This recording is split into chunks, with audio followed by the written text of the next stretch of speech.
already clinched a playoff spot and won one more than last year. And with 2 games to go, we're saying there's a chance for a home playoff game for the first time since 1988, when Suter was just a kid. All the Riders have to do is win today, win again next week in BC. Then they have to hope the Eskimos will beat the Bombers in Winnipeg. If all that happens, Saskatchewan will finish second. It all sounds very simple. Another awesome afternoon in southern Alberta. Here are the game time numbers in Calgary. It's 20 degrees. The wind left to right, southwest at 17 at McMahon Stadium today. Head coach Danny Barrett has made progress in every season since taking over in Saskatchewan. The Riders are in the playoffs in back-to-back years for the first time in 10 years. They have a chance to finish over 500 for the first time since 1994. Jim Barker has been through more trials and tribulations in one season than most can imagine, and we don't even know the half of it. However, there was good news yesterday when Stampeders owner Michael Federick announced that Barker would be welcomed back next year and that his son, the quarterback, would be seeking football fame and fortune in another league next year. So it's the final home season game for the Calgary Stampeders, already out of the playoffs. For the Roughriders, it's very simple. Win today, and there's still a chance. Lose today, and the Roughriders will finish 4th in the CFL West. Quite an interesting battle for that second spot between the 3 teams, Saskatchewan, BC, and Winnipeg. Saskatchewan win the last 2 games. Winnipeg loses in Edmonton, they get second. BC gets second if Saskatchewan loses today. If Winnipeg wants to finish second, they need a 3-way tie, basically. I'm glad you handled that, because I think it's awfully darn clear. If you look at it one more way, there's a possibility for a 3-way tie at 11-7 for second place, and that's too much to go into. We're underway in the Stampede City as Peterson gets out across the 35 to the 37, and that's where the Stampeders will begin. And Calgary debuts its 4th starting quarterback of the year in this one, hoping that Keith Smith might be the answer to a long, tough season. Darnell McDonald is the Stamps' leading receiver. Saladin McCullough will make everyone forget 2 years of Lawrence Phillips in the CFL. And up front, Jay McNeil and Jamie Crysdale are the only constants on the Calgary Stampeders offensive line this long season in Calgary. Starting lineups are brought to you by Tums. Tums tackles heartburn fast. So ready to roll with the Stampeders. First possession, and Keith Smith at the controls. No stranger to Saskatchewan fans, where he played 2 years ago. First pass intended for James Hunden, and a little off the mark. Defensively for the Saskatchewan Roughriders, Nate Davis leads the D-line with 8 sacks so far this season. Jackie Mitchell, the nominee for Outstanding Defensive Player in the linebacking core. Darnell Edwards will start at safety. Bush and Davis, the former Calgary Stampeder, at halfback. McCullough and Morgan on the corners. And Reggie Hunt did not get the nod, although he would have been a tremendous candidate from Saskatchewan for Outstanding Defensive Player. 7 sacks for Reggie Hunt, 3 interceptions this season, and leads the team in tackles. Second down, this is Smith at the controls for the Stampeders. And well over the head of the intended target. Wayne McGarity was in the neighborhood, but he would have had to have been 8 feet tall to bring that one down. Well, there might be a little bit of rust on Keith Smith, and playing against his former teammates, he wants to try and make an impression not only with them, but also with his own head coach, Jim Barker, because this is an important game for Keith Smith. In Apparently, there's a job open for the #1 quarterback in Calgary next season. Several may apply before it's all over. Omani with the wind at his back sails this one down to the 20. And this is Corey Holmes. Looks the room to the outside. No flags are down, but the return was not spectacular. Holmes picks up about 5 there before he was met by Danny Derricott.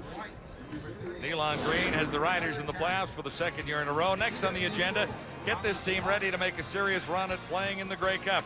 Rookie Matt Dominguez and veteran Travis Moore have made the Riders a much better team in the passing game. Chris Zarka and Kenton Keith are the run threats behind Nealon Green. Up front, O'Day, Green, McCoskey make this one of the best offensive lines in the CFL.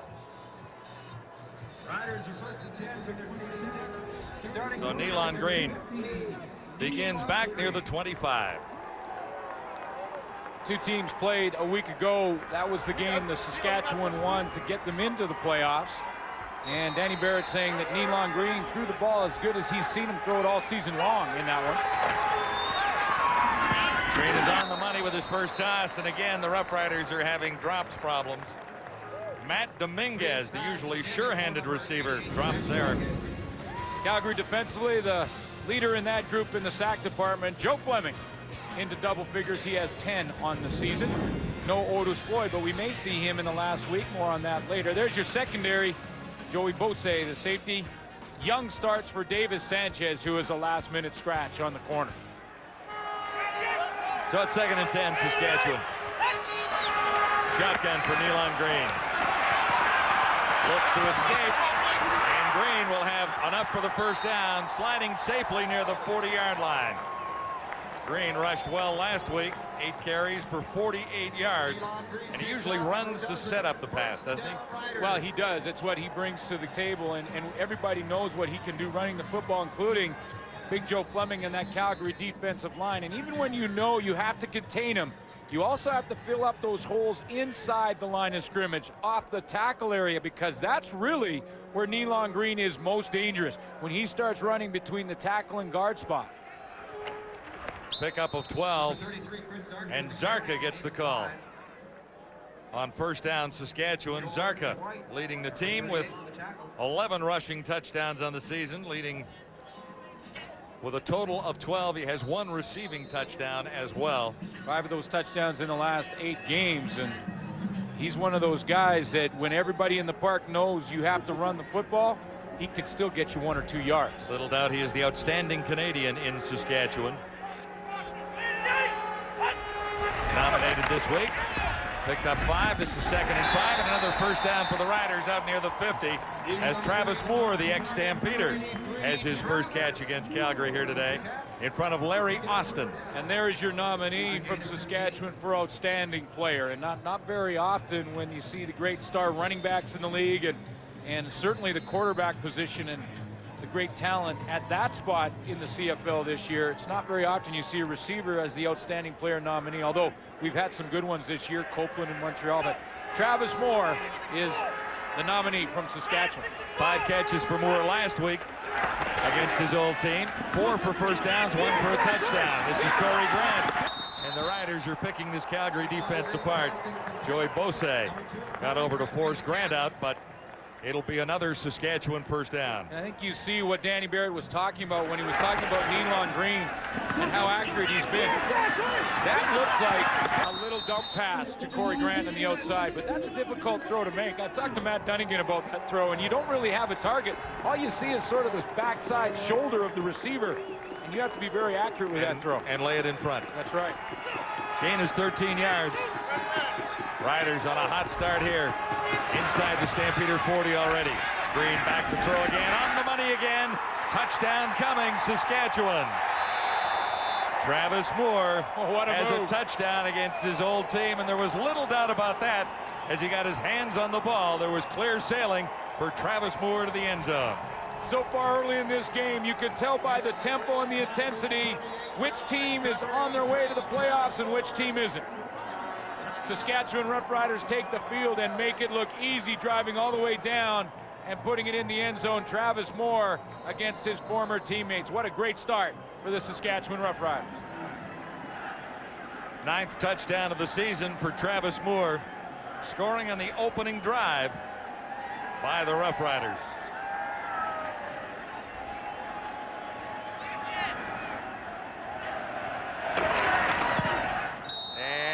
Paul McCallum makes it a 7-0 advantage for the Riders, wearing their green jerseys on the road this afternoon in Calgary.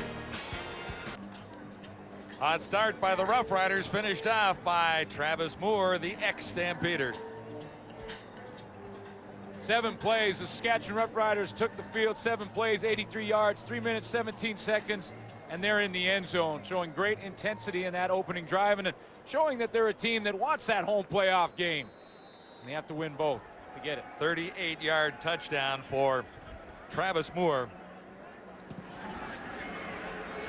And here's the Rough Rider kickoff.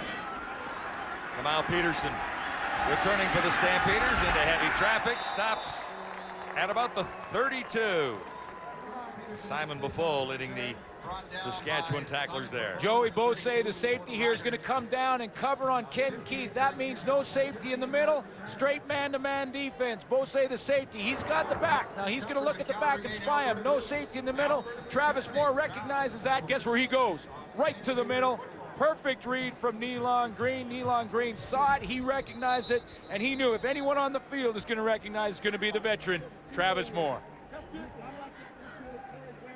He was a little unhappy to be traded away from the Calgary Stampeders in the offseason, actually, and said so. We talked to him yesterday, and he's a pretty happy guy to be in Saskatchewan and away from all the problems the Stampeders went through this season. This is Calgary first down. And the Riders up with a big play on defense as well. Saladin McCullough is the key to this running game today, and Reggie Hunt stops him for a 1-yard loss. Well, and you can see just the intensity from the guys wearing the green jerseys here, and they've got a lot of fans from Saskatchewan here to watch. Reggie Hunt right there in the middle of your screen, and he just fills that hole along with Darnell Edwards. The safety was down in the box and helping on that run on first down, and the intensity difference right now is night and day between Saskatchewan and Calgary. Stampeders with their 4th new quarterback of the season in the lineup, and it's time to run for Keith Smith. He was facing 2nd and 12, and Reggie Hunt was waiting again. He's called the most underrated player in the CFL, number 9 for Saskatchewan, by his head coach, Danny Barrett. Well, he's just all over the football, leads the team with 76 tackles. Guess what? He also leads the team with 13 special teams tackles. So not only does Reggie Hunt show up on almost every defensive play and is all over the field, but he has to cover kicks, covers kickoffs, covers punts. That's not easy to do when you have to cover a punt and then line up on defense 20 seconds later. Another quick kick called for by the Stampeders. Here's O'Mani. Takes it low, kicks it shallow, but he gets a bounce. This one will roll right into the Saskatchewan end zone and all the way through. So not exactly what the Stampeders were looking for, as O'Mani puts a wind-assisted kick right through the end zone. Kenton Keith averaging 7.6 yards per carry for the Saskatchewan Roughriders. Well, look how much better they are with Kenton Keith in the lineup. 8 games in the lineup, 178 yards rushing as a team, 6-2, 3-5 when he's not in the lineup, and the rushing drops as well to 118 yards per game. He has been a big part of this offense, and when they have success, he's touching the football. And it's a nice luxury for Danny Barrett to have him and Corey Holmes to substitute in and out depending on the situation. Now, how do you improve on a 7-play, 83-yard touchdown drive? We'll see what Nealon Green has here. A little reverse as the Riders fool the Stampeders. Oh, and a huge hit. Travis Moore. Oh, man. Corey Grant taking the second pitch and sliding all the way out to midfield. And a huge hit has a Stampeder on the turf. Oh, my goodness. Travis Moore came peeling back on the reverse. Corey Holmes this way, Corey Grant the other way, and the reverse comes around. First of all, Nealon Green gets a nice double team block on Joe Fleming as he pushes him out wide there. Now watch more at the top of your screen. Peel back right here, and here's your target, baby. Watch out. That heat-seeking missile is coming, and pow! Down he goes. Oh, man. Nealon to Corey, Corey to Corey, and a huge gain for the Riders of 17 yards out near midfield. An injured Stampeder being looked at down near the 50-yard line. Joey Bosay, holy boy, he didn't see him coming at all. Holy Bosay. It's Bosay, can you see? Are you all right down there? Bosay, can you see? Good for him to get up and get off the field on his own steam, because that's the one that you just don't see coming right up here in the top of your screen. You don't see it coming. You're pursuing to the football, and Travis Moore lowers the boom. A clean hit right in the face of Joey Bosay. A whole bunch more. Nice play action fake by Nealon Green. Open target. Stampeders have really put together a solid beginning to this one. Kenton Keith made the catch, and flags go down as Keith is out of bounds. Kai Ellis threw him out of bounds late. Now, he had run him out of bounds, and after about 3 or 4 steps, then he threw him towards a little desk down there on the sideline, and that certainly is a penalty. Play is going to go off this side of the formation. And just watch how far that Kenton Keith gets out. Now, he's out now, and that's a good 5 yards from the sideline, and then is thrown towards that red desk area down there, and that's where someone can get hurt. Calgary, number 99, first down. So this Rough Rider drive will be helped by penalty. Net gain on the play is 28 yards. Kenton Keith playing in his 9th game for the Saskatchewan Roughriders, and the Riders' rookie nominee in 2003. Riders set up at the Stampeder 29, first down. Elon Green playing with great confidence here as he has Travis Moore again on the out pattern. You don't think Travis Moore's come to play? Oh man, he has come to play. He has a touchdown already. Now Travis Moore right here is going to run a speed out timing pattern to the sideline, and watch the timing and the catch. You know, and this has not been an easy season for Travis Moore. He's had to move his family to Saskatchewan. He loves where he is now. He's had some injury problems. He had that visor that smashed and cut his face badly. It's been a tough year, but a good one for Travis Moore. First and 10, Saskatchewan at the 17. One hand was not enough for Kenton Keith there. Yeah, and he didn't have to. He didn't have to use one hand. Well, you know, Moore wants to have a good game because the outstanding player nominee, and some of the press was asking about it yesterday, and he was talking about it, and quite humble about it, to be quite honest. But he wanted to lead this football team to a home playoff game, and with hits like that on Joey Bose and a couple of catches he's made to throw in for good measure, he's come to play, I guarantee you. Joey Bose is back in at safety for the Stampeders. Travis Green on the roll. He's got a target. 2 Rough Riders were close. And Corey Grant got one hand on it, couldn't tap it down. You know, the ball just sort of sailed a little bit on Nealon Green because Corey Grant opened up to the right of your screen. Green's going to roll and throw this one on the dead run. And you're going to see just to the right here, you see how Corey Grant has opened himself up. And just as that ball sailed a little bit, he couldn't back up and corral it. 2 Rider receivers rather close on that pattern, and that might have helped out Calgary a little bit there because their defenders were very much in the vicinity. Yeah, that's a mistake by one of them. Here's Paul McCallum. First field goal try of the afternoon. He's been good on 82%. And he has another one. That's his 34th of the year. 3 for 4 last week for McCallum, and the Rough Riders definitely in control early.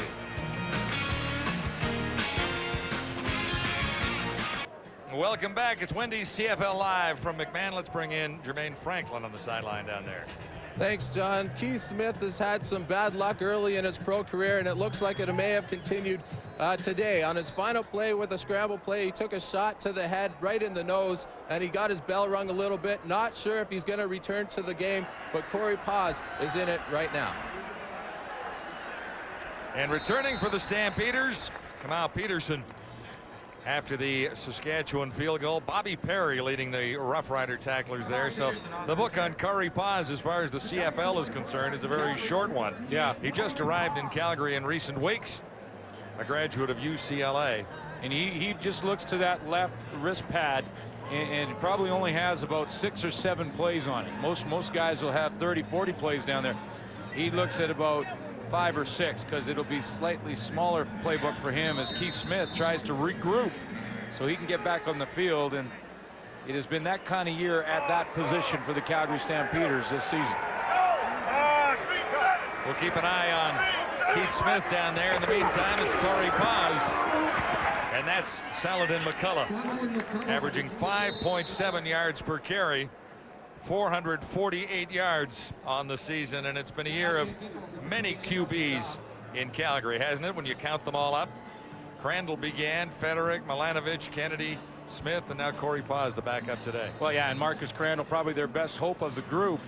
Well, no question their best hope of the group. And he had some injury problems, was looking like he was on top of his game in a game in Montreal, and then was injured in that one, missed a few more. He's dressed on the sideline, but has been off and on the roster. He's the emergency quarterback for this one today. Paz puts it up for the first time. He's got a target wide open. And a penalty flag comes down. The toss was aimed in the direction of Darnell McDonald. And Omar Morgan was over covering. Well, you know what Darnell McDonald did? He's going down the sideline. He realized he wasn't going to be able to run that ball down. And Omar Morgan, from the deep coverage, the deep zone coverage, had turned to come and make the hit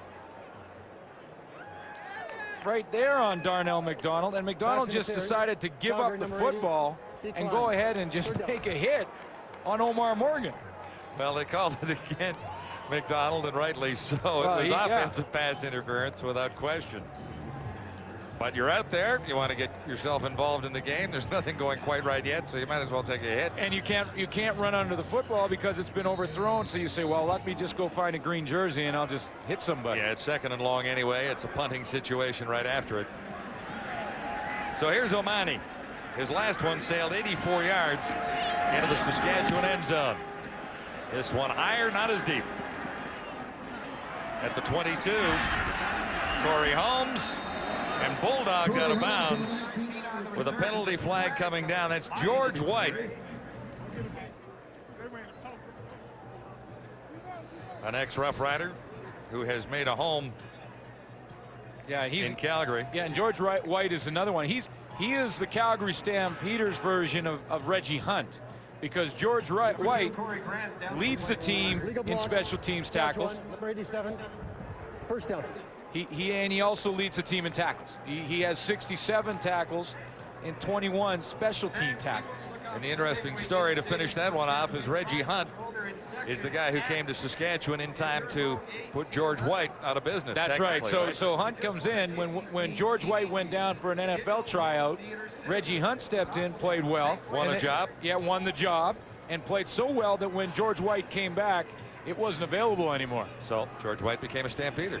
Yeah, and both are still doing their thing. I mean, both are still the leaders in their defensive front sevens because they are so aggressive to the football, but really both are similar body types. Both are kind of converted strong safeties from American football, converted strong safeties that are now playing linebacker, which is a trend that's happened for about 5 or 6 years now in the CFL. Two outstanding football players when you look at it, but there wouldn't be room for White and Hunt on the same team with the situation there, technically speaking, because they play the game so similarly. Well, if I were a coach and I had a chance to get them both on the same team. Well, okay. Yeah, but I'm saying, can you start both of them? Obviously, Saskatchewan didn't think they could. Well, no, because they also had some linebackers in Jackie Mitchell out there, and then they wanted someone bigger in the middle. That's why Terrence Milton has moved into that spot. So I agree with what you're saying. If you want that quick outside linebacker, you have Reggie Hunt and Jackie Mitchell. There may not be room for a George White. Well, I think we filled that injury timeout pretty well, don't you?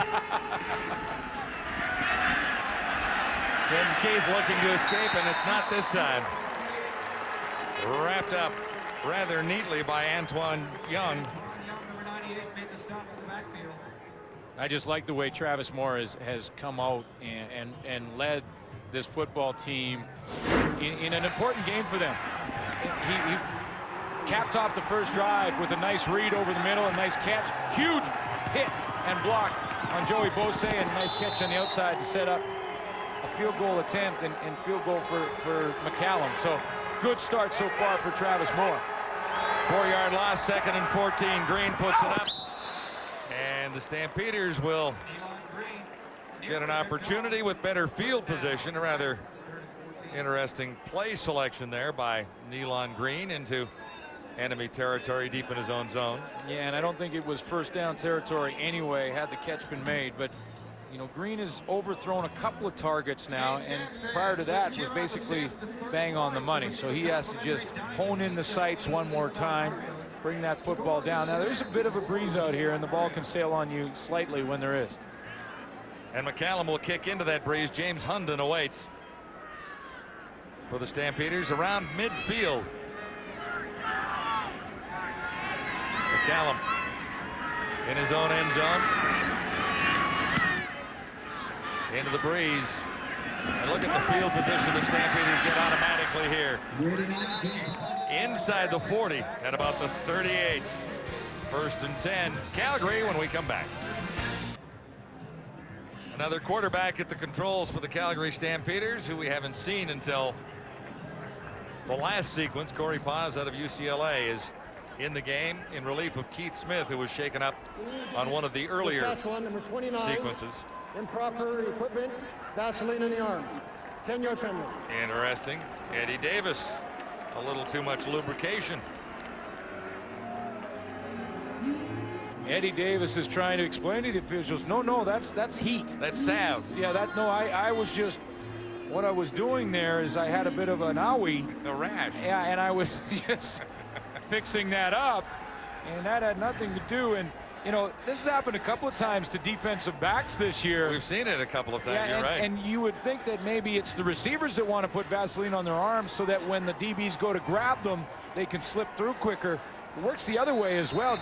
Receivers often try and grab the arm of a DB to push by him. Lions got caught against the Eskimos in Edmonton. This is 1st down for Corey Paz, and the pause was a little too long there.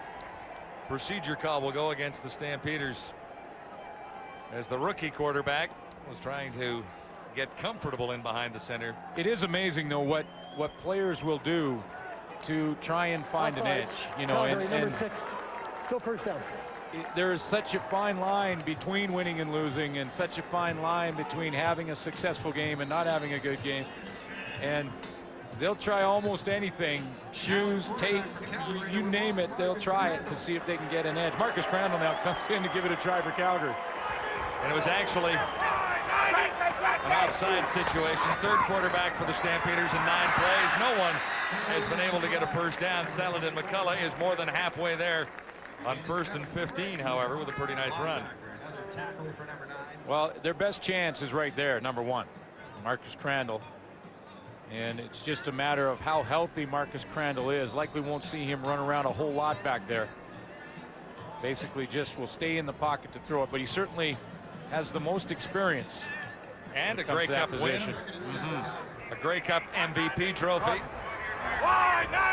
This is 2nd down and 8. Crandall puts it up for the 1st time, looks to the corner, has a target, missed by about a yard. Looking for Darnell McDonald, and he looked rather cool there. McCallum was covering. You see the confidence that Darnell McDonald ran with, though. He tried to do a little double move here and then go down the sideline. And there's a little out move, and then now he goes down the sideline. You see the confidence that he ran with, though. He just took off knowing that with Marcus Crandall at quarterback, I know one thing. He can make the throw. He can get it there for me, so I just have to go as hard as I can. Here's the kicking president of the Calgary Stampeders, Mark McLaughlin. The president is the place kicker here. As McLaughlin started the season, retired for a couple of games. Duncan O'Mahony was unable to get the job done, so McLaughlin keeps his equipment in the president's office here and comes out on game day. That's probably the best move, because just for the dynamics in the locker room, because you know guys like to vent. Everybody's the same. You like to get in there and you vent. Sometimes you vent about management or your boss or whatever. And football players are no different. They sit in there and they'll vent about management and what's going on. And you can't have the president of the team sitting there when you're trying to vent. No, it's unventable at that point in time. Really, Yes. really, you just can't do it. From the 35, 1st down, Saskatchewan. Elon Green has Travis Moore, and he'll have about 7, maybe 8 yards. Call it an 8-yard gain for the Saskatchewan Roughriders. The opening drive was very impressive. You know, with Travis Moore, here's a guy who comes into this season with Saskatchewan, and since '96, he's averaged over 1,000 yards. He's already on his way to a 100-yard game. He already has 4 catches and a huge block and a huge hit on Joey Bosay. He makes the entire receiving corps better. And I mentioned his struggles with injuries this year. He's not 100%. He's nowhere near 100%. On 2nd down, the Riders keep it on the ground. And Kenton Keith will have 1st down yardage as the Riders move the yardsticks again. Just under 2 minutes to go in the opening quarter, and the Riders have looked rather impressive. Kenton Keith playing his 9th game as a member of the Saskatchewan Roughriders, and he's the rookie nominee. Yeah, when you go back to that August 1st game against this Calgary Stampeder football team, he had 134 yards, had 103 last week. So over 230 yards for Kenton Keith in 2 games versus the Stampeders this year. Keith again across the 50, and Joe Fleming was there to make the tackle. Well, Joe Fleming was one of the leaders in this team and was one of the guys this week that had talked about the concerns as the Calgary Stampeders look forward into the future to next year. And he's one of the guys who, you know, was sort of on a year-to-year basis, came back out of retirement. And when he heard that Jim Barker got the nod from the owner, Mr. Federick, he said, I will be back, and I will be back ready to lead this team to a Grey Cup. 2nd and 5. And Nealon Green missed in tight coverage down there. He felt a little heat here too. Watch.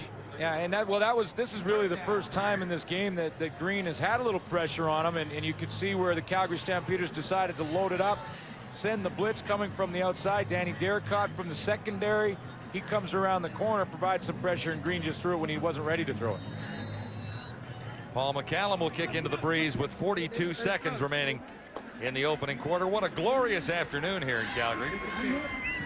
James Hunden deep for the Stampeders.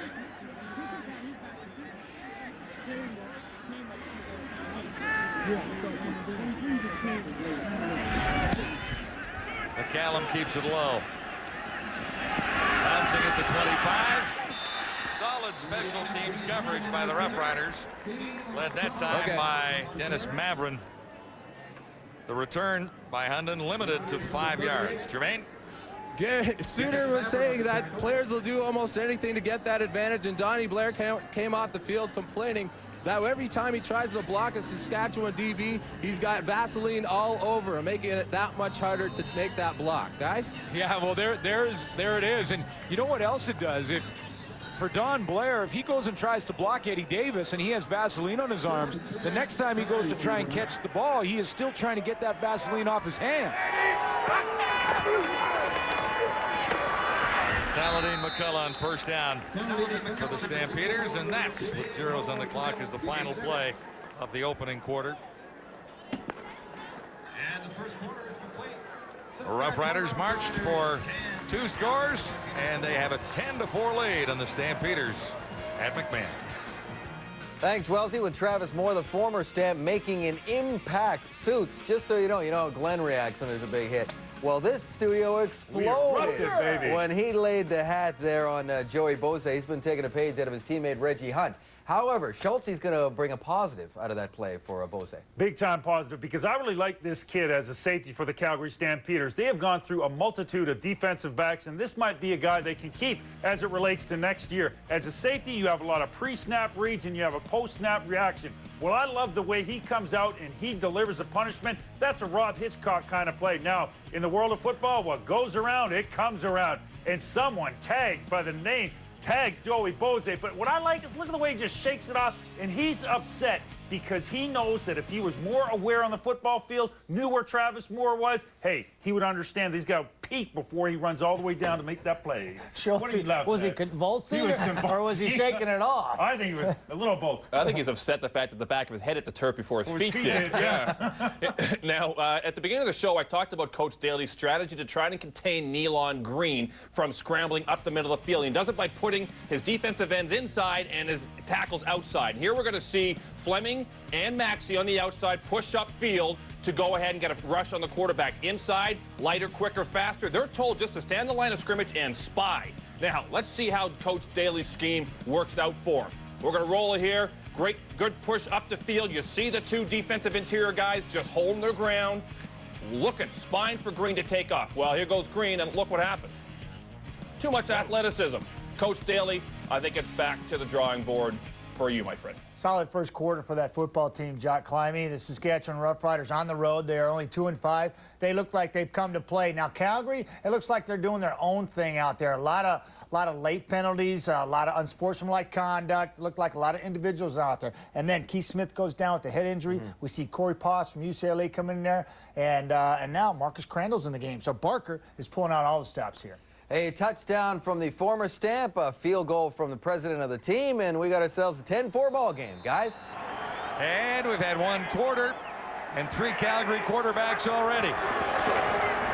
On second down, big hands come up and bat that one down. It's Marcus Adams taking that one away and bringing the Calgary punt team back on the field. There's been a lot of that so far. You want to see a dominant quarter? This is one team dominating another team when it comes to the statistics anyway. Saskatchewan 8 first downs, Calgary donut. Saskatchewan 94 yards passing, Calgary double donut. Yeah, it's kind of a Tim Hortons afternoon. Wow. And Calgary, guess what, has to punt one more time.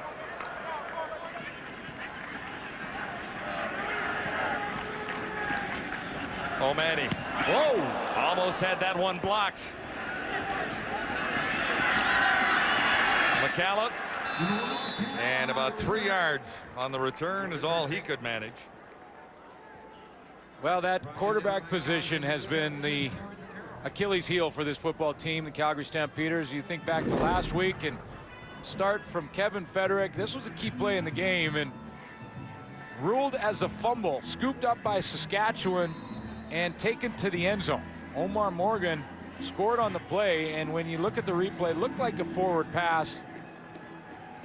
And Jim Barker was visibly upset by that and figured that cost them the opportunity to be playing a meaningful game here for Calgary. Obviously, the Stampeders out of the playoffs as a result. Wide open.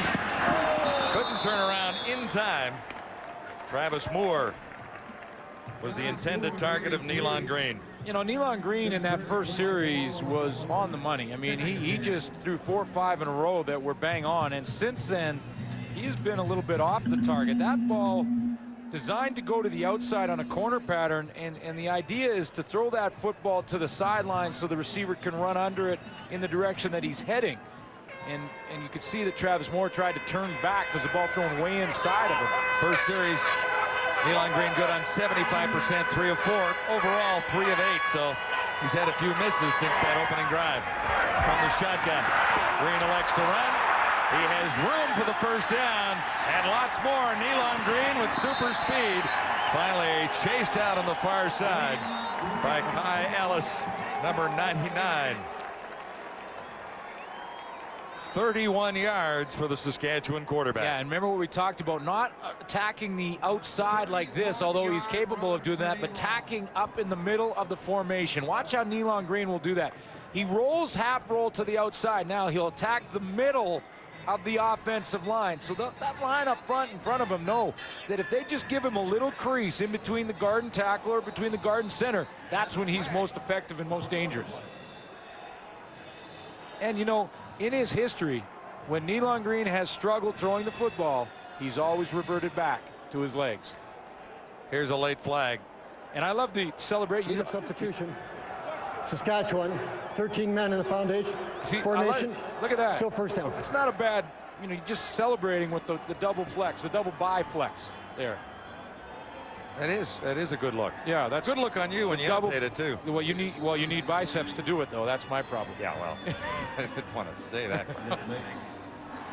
Your hands were in the correct position.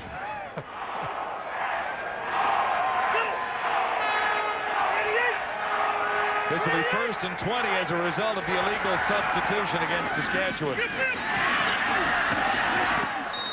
Matt Dominguez dropped one early, picks one up there, and he's to the 35, stopped by Kelly Malvo. 2 things here I think that has happened right now for Nealon Green as he has started to become a little bit less accurate throwing the football. I think Marcel Belfay, offensive coordinator for the Saskatchewan Roughriders, has given him a little bit of help, and in doing so probably said to Nealon, look, go ahead and run the ball. If you don't see something, take it down, put it under your arm and run, and then we're going to throw in some hitch screens. A couple of hitch screens, high percentage passes, get your confidence back, and let's get rolling one more time. Dominguez picked up 10, so this will be 2nd and 10. Corey Holmes, and Holmes has first down yardage Inside the 20, Corey Holmes is a guy they really wanted to get the ball to a little more frequently because he's explosive, as you saw right there. And there is no higher percentage of throw than this little screen pass right here to Corey Holmes. I mean, that is as high a percentage throw as you can get because it's only a 3-yard throw. Little dump to Corey Holmes, let the defensive line penetrate, and look, not a tackler in front of Corey Holmes by about 15 yards. 19-yard game. Riders set up inside the Stampeder 20. Swing pass this time. Yeah, this is the Marcel Belfait drive right now. Kenton Keith. This is, you know, you always talk about how if you have a great quarterback or good offensive talent, how much importance does the offensive coordinator bring? Well, he brings a ton because he's the guy that oversees the entire thing. He's the guy that can tell if the quarterback is losing a little confidence, and he could change the game plan slightly. That's a hitch screen pass, Nealon Green running, and 2 dump passes to the running back to get his confidence back. Yeah, back-to-back completions after he had struggled a little bit with his passing game after the opening drive. Second down. Green faked the run for a split second and then threw it out the back end of the end zone, intending it for Corey Grant on second down. So the wind might have gotten a hold of that just a little bit on Nealon Green.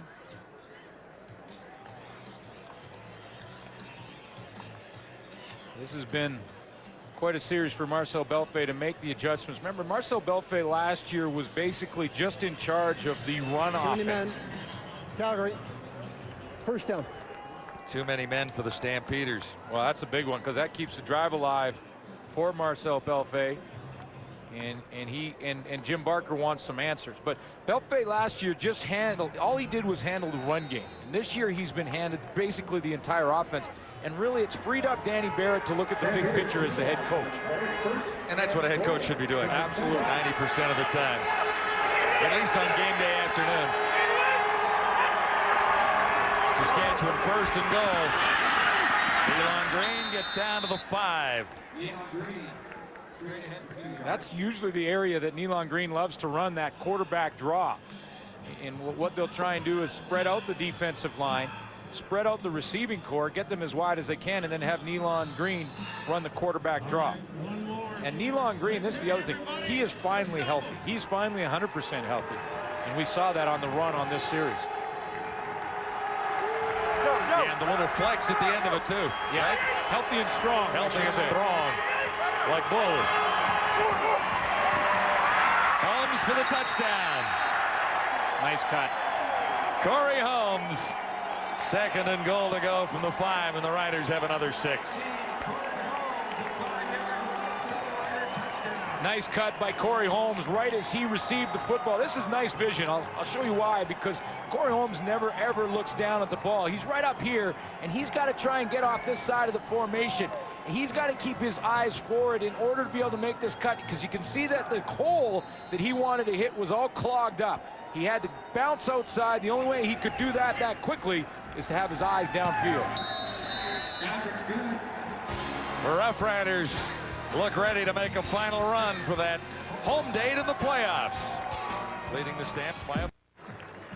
Corey Holmes has the touchdown for the Saskatchewan Roughriders. A rather impressive scoring drive, to say the least. 8 plays to cover 68 yards. Yeah, and you could just put a little label down on this drive, an 8-play drive, 68, and you could put Marcel Belfait drive, because that was some adjustments from the offensive coordinator to help the quarterback gain some confidence. He ran the football 31 yards, threw some hitch passes, threw a screen, and up in the end zone. 3rd touchdown of the season for Corey Holmes. Short onside. And the Roughriders look to recover. Not this time. Well, hang on. Well, maybe they have. They're trying to sell it down there on that sideline, and they have. They have sold it. And the cheer from the far side of the field is a whole pile of Saskatchewan fans in this ballpark today. Well, you can see by alignment that there's no way the Calgary Stampeders should have been caught napping over there, because all of the Saskatchewan cover team were lined up on the left side of the formation. And Marcel Belfait gets to go to work one more time after a huge drive, and he was the best seat in the house to watch that one touched by a rider as it went out of bounds. Did you see the two players down there side by side? Carroll saying it's ours for the Stampeders, and Reggie Hunt pointing the other way for the Roughriders. And in fact, Hunt is correct. Saskatchewan ball on the short kick recovery.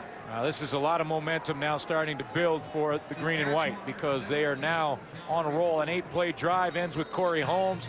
Onside kick, that adds some more momentum. Now Nealon Green can move this one down the field, and this one could get ugly. Nealon Green's numbers have improved rather quickly thanks to that last drive. Good on 9 of 15 now. Riders begin right at midfield. Swing pass here. No catch. Corey Grant was the intended target that time. Let's go back to that touchdown from Corey Holmes. Nice block on the point of attack. Basically, it's an option run, and what happens is Donald Heaven right here and Charles Thomas, the guard and tackle, they will take the defensive end either way they want to go. So he goes inside on a pinch move, so they drive him down inside, and what they do is they say to Corey Holmes, you go ahead and go the opposite way. If he goes inside, we'll drive him down in there, and then you bounce it. He wants to stay outside, we'll kick him out, and you cut inside. Worked perfect. 2nd and 10, Saskatchewan at the Stampeder 54. Nealon Green behind the target, but the catch is made by Dominguez anyway. That'll be close. Matt Dominguez. Might be a little bit short, but close enough that it'll be decision time for Danny Barrett. Dominguez had to come back. He ran the curl. Now, Dominguez still a young receiver in the Canadian Football League, and if he takes another step down the field when he does come back, he comes back after picking up first down yardage, but they're going to have to bring the chains out to measure this one.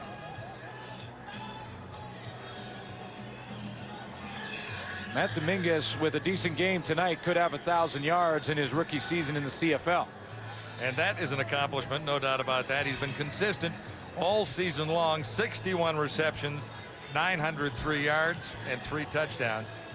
And he four for 447 last week. Sorry. He has been so much better with Travis Moore in the lineup.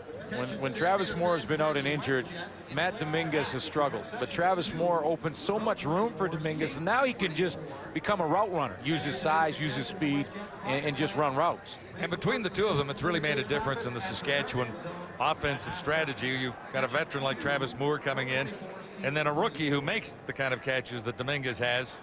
Add those two guys to your lineup, and it has proved very successful for the Riders much of the way.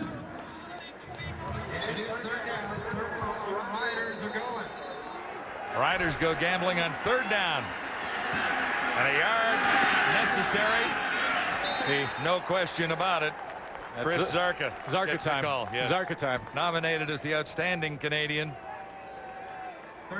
You know, and you should be able to get a yard when you're a yard off the ball, but still, a lot of things can happen if you get defensive penetration. And if you've watched the pregame show, and Matt Dunnigan showed some defensive play from Saskatchewan, if you can get penetration, you can stop a 1-yard run. It's awful tough to stop Chris Zarka on a 1-yard plunge. So just no way. Not even if you know. If everyone in the park knows you're going to stop, that he's going to run, you can't stop. Enough for the first down for Zarka. Kenton Keith, who has been a big part of Saskatchewan's success in 8 previous starts. The Riders have been winners 6 times when Kenton Keith has been in the lineup. However, the Stampeders are waiting with a very solid defensive line. Maxey and Fleming. Well, that's the advantage for the Calgary defense in playing a week back-to-back, because Kenton Keith had 100 yards the last time they played last week, and in August he had 134 yards. So now he's not a surprise to the Calgary defense. 4 receivers to the near side for Nealon Green. He has to go back the other way and fired a little bit low for Chris Zarka. Joe Fleming made the play for Calgary, because if Joe Fleming does not force Nealon Green to fall back on his heels, as Nealon Green rolls this way, he loses his balance, starts to fall backwards, because that baby is wide open. Chris Zarka has an escort in front of him. Whoa. And only one possible tackler. And I tell you what, Chris Zarka's still running. He's down in that red paint area. If Nealon Green doesn't stumble back and not able to complete that pass. That's Joe Fleming play right there. And that was the assignment for Fleming, Maxine, Apastuk, and Antoine Young, is to try and somehow contain Kenton Keith and Nealon Green. Long field goal try here for McCallum, and he's got that one. McCallum has had some problems at times this year. His percentage is terrific, but he's missed a couple of key kicks. Nails one there. It's a good look, Glenn. It's a good look. Well, no question who they're cheering for. Stampeders still looking for a little offense. On first down, no question about it. The Roughriders are fired up for this one, and Crandall can't connect with Don Blair.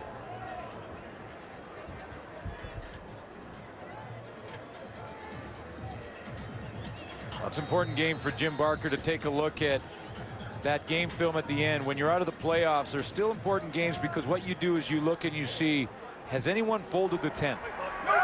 When it's really tough to get yourself ready to play, does anyone not show up to play? Stampeders 0 for the afternoon passing, and it remains that way. 0 for 7 now. Melton got an opportunity there. A couple things that when Calgary's had success this year that they've gone to, that they've seemed to have gone away from, and one is Saladin McCullough, and keep him involved in the offense, and the other is Wayne McGarity. Wayne McGarity's back in the lineup in this game, and he hasn't seen the football. And Wayne McGarity, along with Darnell McDonald, that's your two big play receivers. Those are your two big guns, and they haven't seen the football a whole bunch. Corey Holmes, one of 2 deep for Saskatchewan. O'Mani into the breeze, standing at his 20. Low snap. O'Mani digs it out, keeps it low. Corey Holmes escaped once, but not the second time, as he's piled up after a 4-yard return. 1st and 10 for Green and the Riders when we come back. Next edition comes your way at 11 o'clock Eastern Time, 8 o'clock Pacific. John Wright and Dan O'Toole. All the stories and the scores and the highlights. CFL action, NFL action, little hockey thrown in there. How about the Yankees losing game 1 yesterday? Marlins. Yeah, when I understand they often lose game 1, then blow out game 2, and then away they go. The Yankees and the other team is how the World Series has gone. And as you see, the Stampeders are pitching a shutout here this afternoon in first downs. Yeah, that's some dominance right there. I mean, that's Calgary Stampeders have not put a first down on the board, and we only have 6:30 left in the first half. And 0 yards passing for the Stampeders as well. Nealon Green has driven the Roughriders for a couple of touchdowns and a field goal, and that's where it stands right now, with the Riders on top, 20-4. I'm going to say that's twofold. Nealon Green with those good drives, that keeps possession for the Saskatchewan Roughriders, but let's give some credit to that Sask defense.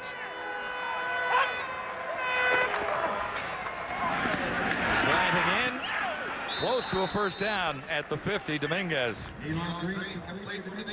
And William Fields made the stop on Matt Dominguez there.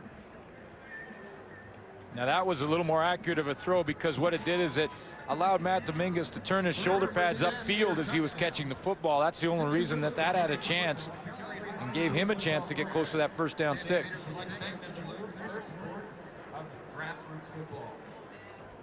And for the second time, Dominguez comes up a yard shy after making a catch. And with Chris Zarka and that offensive line, no question Danny Barrett goes ahead and goes for it here.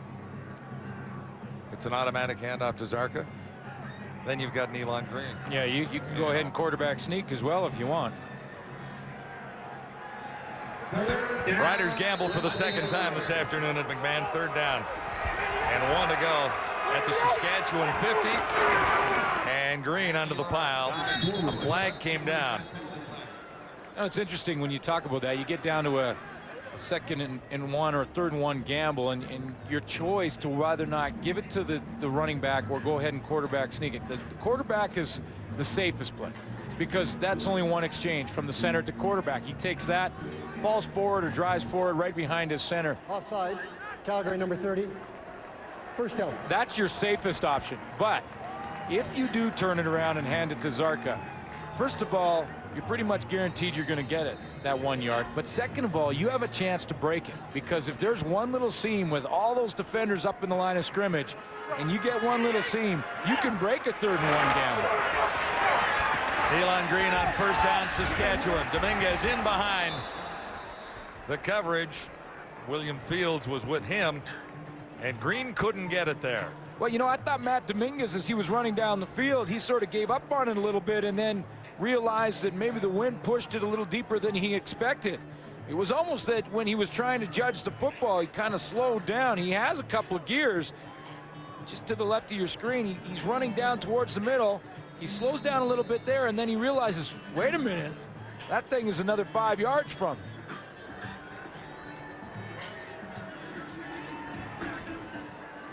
Whenever there's wind, judging whether or not it'll carry it or knock it down is always the difficult situation for the receiver.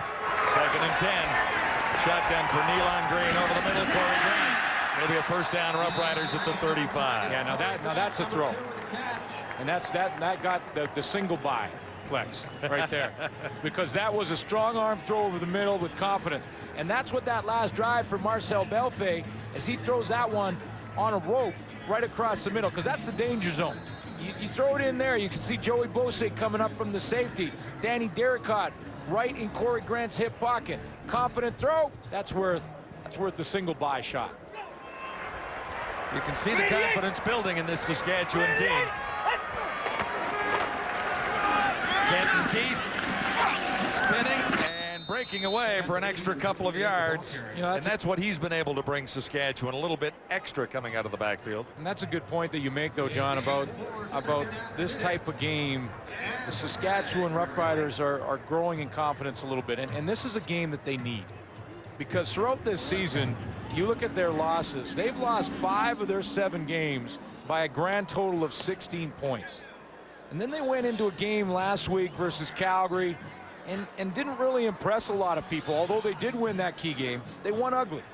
This is the type of game the Saskatchewan Roughriders need as they go down the stretch run.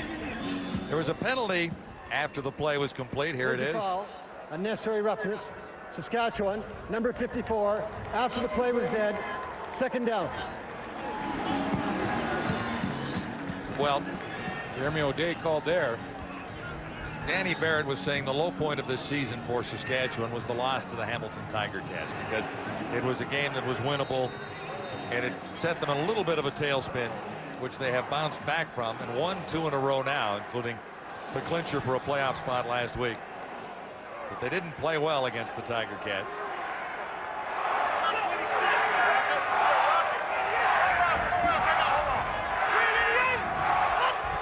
Nealon Green looks at 2nd and 20. He has time. He has a target. And there's a huge hit down there. Yeah, Corey Holmes was the intended receiver. That's Joey Bosay, and you heard Chris Schultz talk about it in the break, and this is a positive thing for Joey Bosay, because you know what? What goes around, Chris, you're absolutely right, does come around. Joey Bosay took a huge hit from Travis Moore in the first quarter. He bounced back after 3 plays, came right back in the game, and look at him close on Corey Holmes right there. And he dished it out this time rather than taking it. And there, I agree with Chris Schultz. Joey Bosay is a keeper. Well, like you like to say, he was the hammer that time, not the nail. Absolutely. And bouncing back from that big hit that Travis Moore dished out in the first quarter. Still 3rd down. That makes that hit that much more important for Joey Bosay. Penalty goes against Saskatchewan. It won't affect play here, really. It'll be a 3rd down kicking situation for the Roughriders. McCallum has a breeze at his back.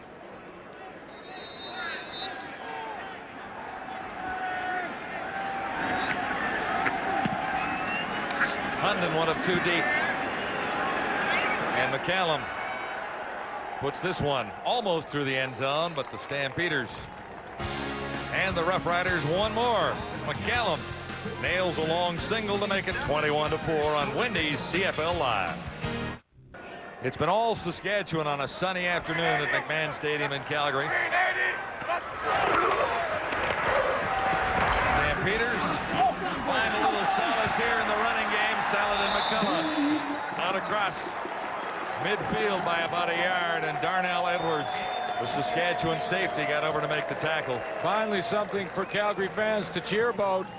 And you know that the Calgary Stampeders stepped onto the field for this series thinking baby steps. Let's just get a first down. And they do for the first time with 2:53 to go in the opening half.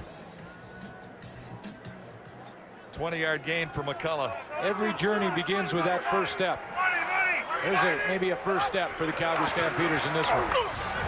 Marcus Crandall hit as he throws and decked.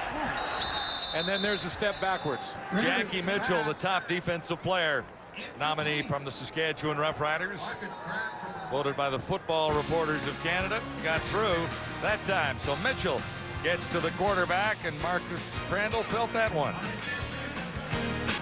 It's another long afternoon for the Stampeders on home turf here at McMahon. The halftime show, 2 minutes and 36 seconds away.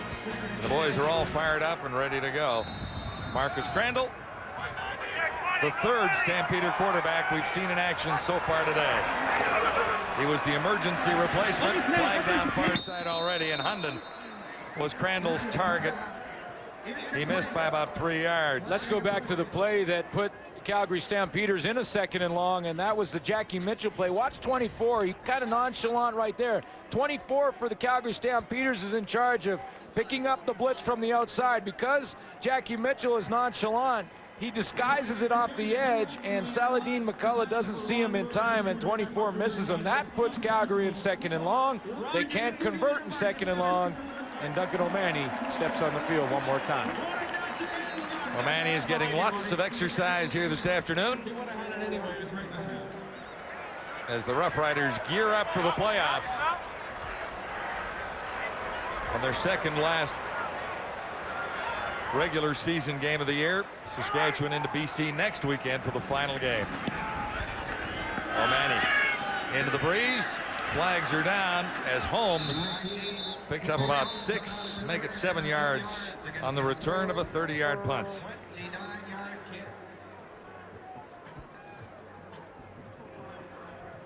.162 passing yards for Nealon Green, and 3 Calgary quarterbacks have combined for the big goose egg. Wow. Don't think there'll be quarterback tryouts next year in training camp in Calgary? They may start this weekend. Calgary, number 37, first down. In fairness, the quarterbacking tryout was supposed to begin here this afternoon for Kevin Smith, who was listed as the starter. And Smith was shaken up on the second sequence and hasn't been able to return. So the Stampeders went to Corey Paz, who has little or no experience, and then to the emergency relief from Marcus Crandall, who was the starter at the beginning of the season and is just coming off an injury situation. First down, Saskatchewan. Nealon Green, Matt Dominguez. Dominguez with a shot at 1,000 yards in his rookie season. Pretty good chance he's going to get it here this afternoon, coming in at 903 receptions, or 903 yards on 61 receptions. Well, he has Travis Moore that time. Again, we talked about them playing together, and that time Moore went straight down the seam, opening a lot of room for Dominguez underneath, and that's just another way that Dominguez gets the football, and he's assisted by his running mate, Travis Moore.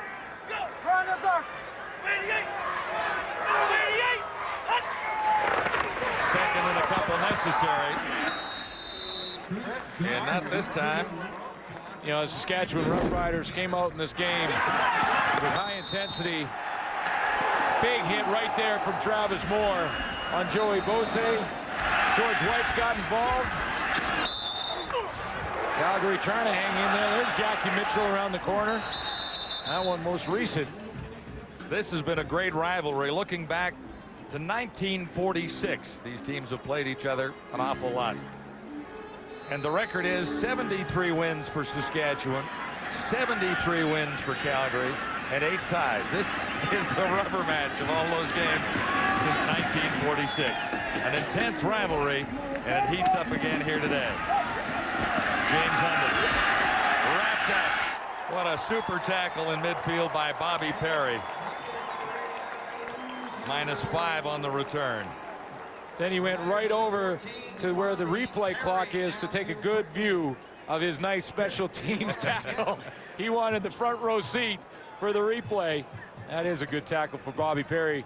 Gets a chance to go down there and cover the teams, and that's usually how you make the starting squad. If you do well on the special teams, you're elevated sometime in your career to the starter spot. Well, and to make a tackle like that in the open field, that looks pretty good on the reel, and everybody remembers that one, right? He was the only Rough Rider in the territory. You know, and you talked about the quarterback situation for Calgary, John, and with Keith Smith knocked out after the series #2, you know one thing, he took all the #1 reps all week long. So he had all the reps. Those reps are crucial. Those reps are crucial for timing in the receivers, timing for the offensive line. Keith Smith takes all #1 reps. Corey Paz takes a few. Marcus Crandall probably did not take an offensive rep in practice this week. No, you'd bet against that. I mean, he's really the emergency replacement here, as we've said. Crandall has a completion. And something to cheer about for Stampeder fans.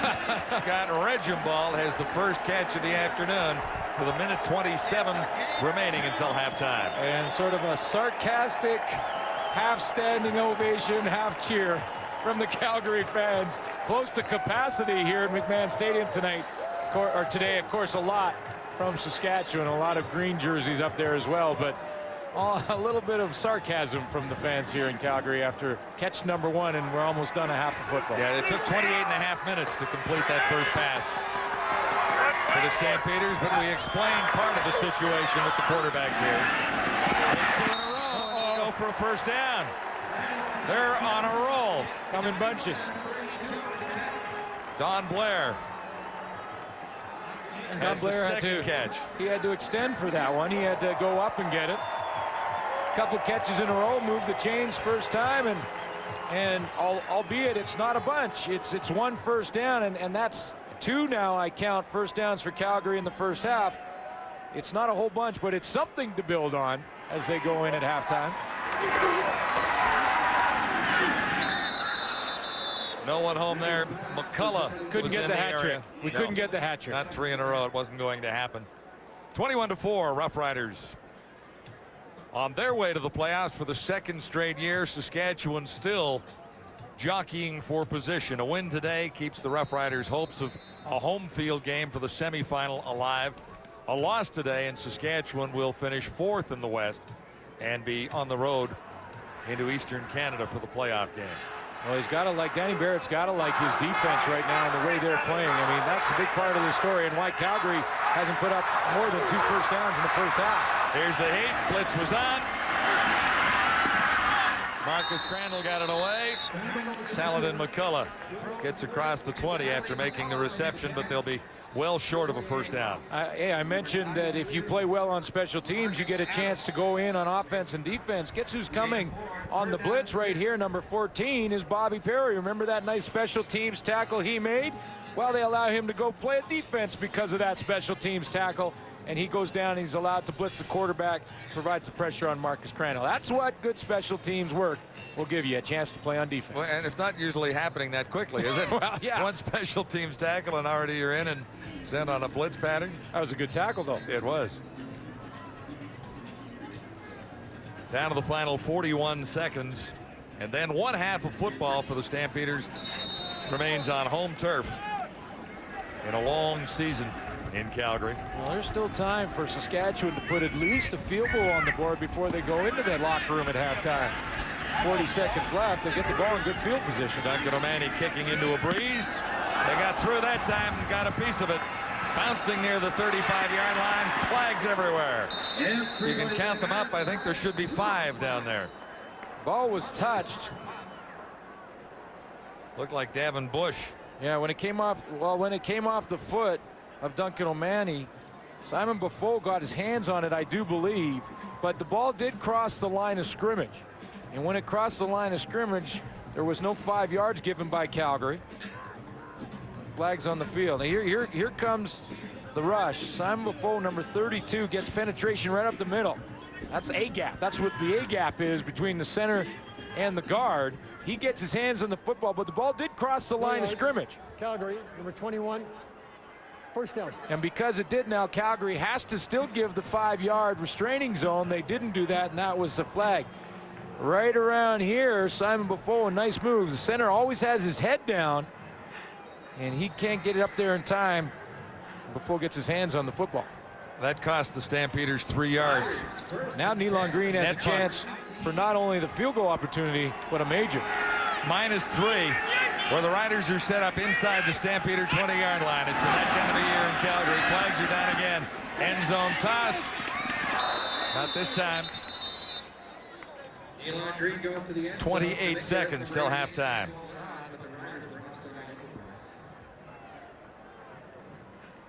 Pretty good coverage down there, and Davis Sanchez not able to play in this game. He was sort of a last-minute scratch, and Sam Young has had to step in, a rookie, and he was in coverage that time with Matt Dominguez. And so there's lots of pressure on Sam Young, and a good chance for him in a tryout situation to prove something. Davis Sanchez out with a hip problem. He was an All-Canadian in 2000 in Montreal. Offside. Saskatchewan, number 19, declined. Corey Second Holmes, down. it'll be 2nd and 10. 28 seconds to go, and Fleming and company would love to put a stop to this drive right here and make Saskatchewan settle for 3. Riders set up at the 20-yard line. 2nd and 10. Travis Moore up there in the numbers. Little screen over the middle. Touchdown coming. Yes. Kenton Keith into the end zone for the Riders.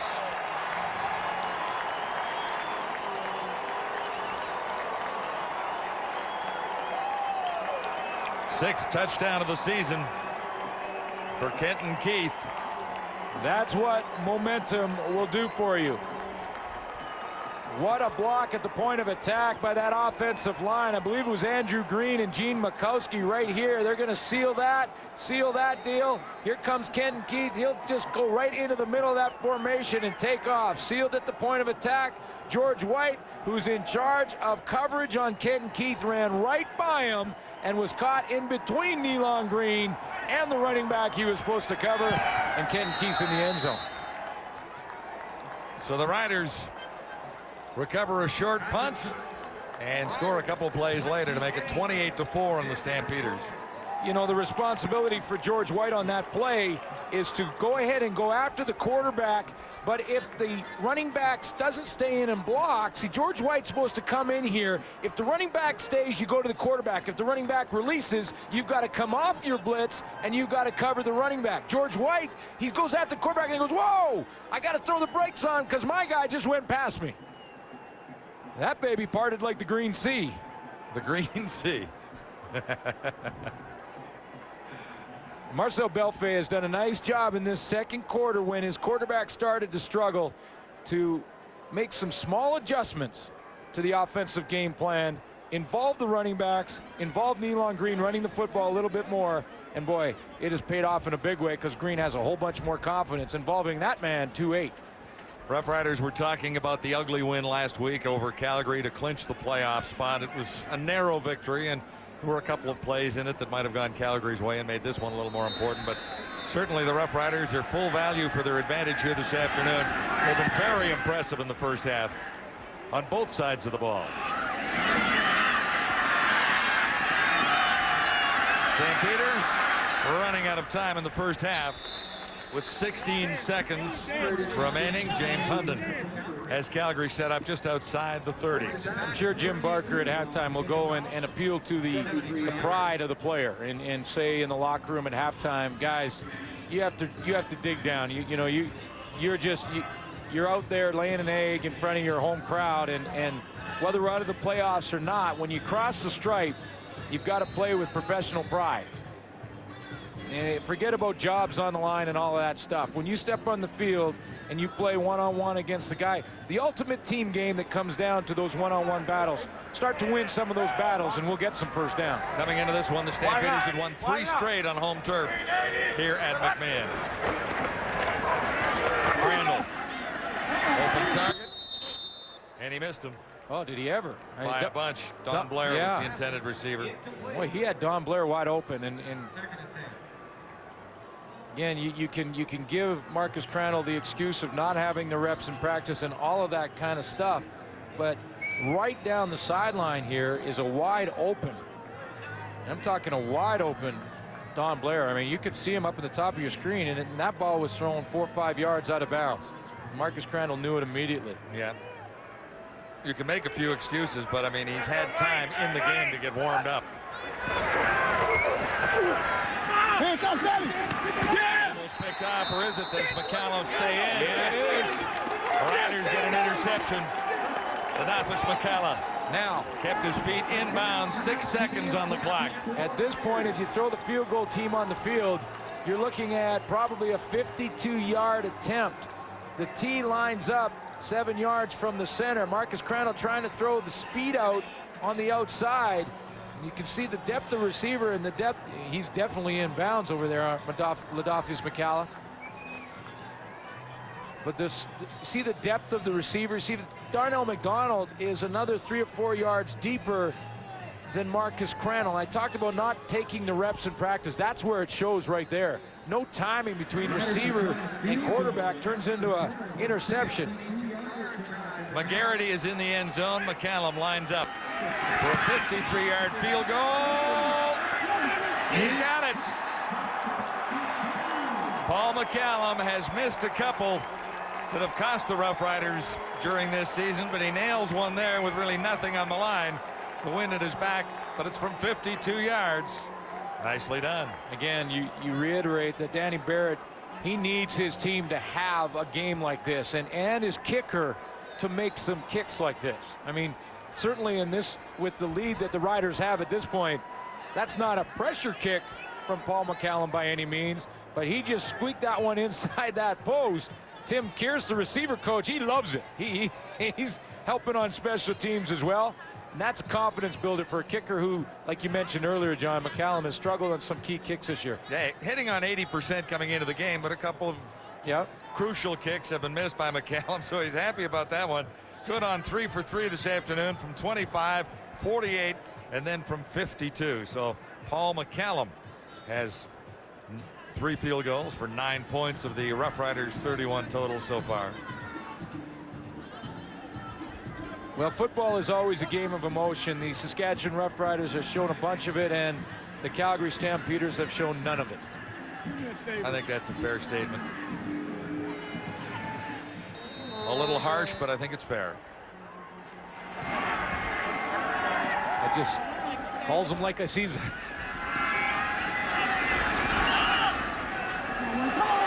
McGarity ran one back at the beginning of the season. That's McCallum making the tackle on McGarity. Flags fly as McCallum gets a shot in there for good measure. You won't be able to wasn't going to let McGarity go all the way. You won't be able to end on a penalty either unless it's declined. So we'll take a look at what happens there. There's zeros on the clock in the first half. That'll be face mask on McGarity. Saskatchewan, number 4, first down. McCallum will take the penalty, happily so. Well, did he get his hand up there too then? Okay, yeah, he did. The right hand. They both did, because I thought that was going on McGarity. But you can't end on a penalty. So zeros are up, but there's one more play necessary here now. Talked about Wayne McGarity with a 70-yard return against Montreal to open the season, a 61-yarder against Toronto, and then a missed field goal touchdown against the Eskimos for 126. McGarity is just getting back into the Stampeder lineup today after missing a few. I was going to say that return wasn't going to mean anything anyway, except for the fact that now that they called McCallum on the face mask and not McGarity on a face mask, the president gets to kick one. That's right. A little bit of something for Calgary as they go off at halftime. Mark McLaughlin into the wind, and that one is blocked. Or not. Another flag prior to that.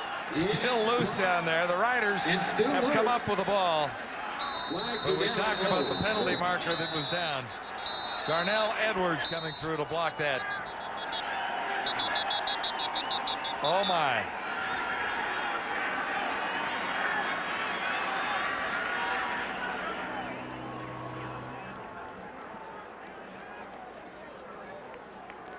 We can't end on that play either. So cool your jets back there, guys. Hang on another second or two. Yeah, I can see Chris Schultz sitting in the end of that. Saskatchewan, number 3, first down repeated. Yeah, Omar Morgan. I think he's the guy who blocked it too. He came off the corner right here, timed it up. I should say this side here, the second. Look at the second arrow I just drew. And he comes off the corner. I think he lined up offside. He's the guy who blocks it off the edge. I could just see Chris Schultz, who's, Oh yeah, but Schultz wants to talk about the kicker making the tackle. Mark McLaughlin gets another chance. 38. Give the Calgary Stampeders a little bit of momentum. Stamps with just 4 points on the board. McLaughlin has 3 of them.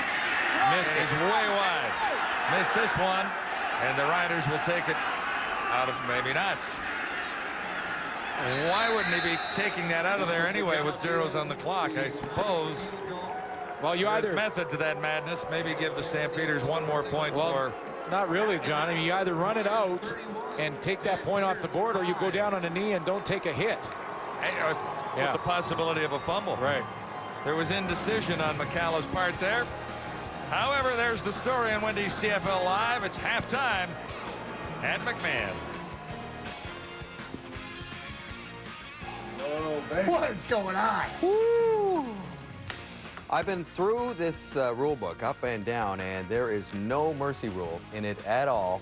I'm thinking the Calgary Stampeders were kind of hoping for one, but they're not going to get it. They are going to have to play another half in front of some very angry fans and angry viewers out there today. 31-5 is the score. Hamilton season mercifully came to an end yesterday. It's been a long year in Hamilton, and a long year in Calgary is grinding to an end as well. John. Well, David, let me put this in terms that maybe you can relate to. I know you play a little ringette Sunday nights with your boys, okay? So it's like going a whole period of hockey without ever getting the little round thing you play with across the opponent's blue line. That's what Calgary feels like right now. I hate you know what that don't you hate that? Yeah. You know who the most frustrated guy right now is? Eric Tillman. Eric Tillman's sitting at home with those Ottawa Renegades, and they're thinking, oh boy, Toronto is going to have a cakewalk next week against this Calgary Stampeder team. In fact, Eric Tillman is saying, you know what, I'll send you Darnell Kennedy, I'll send you Romero Miller.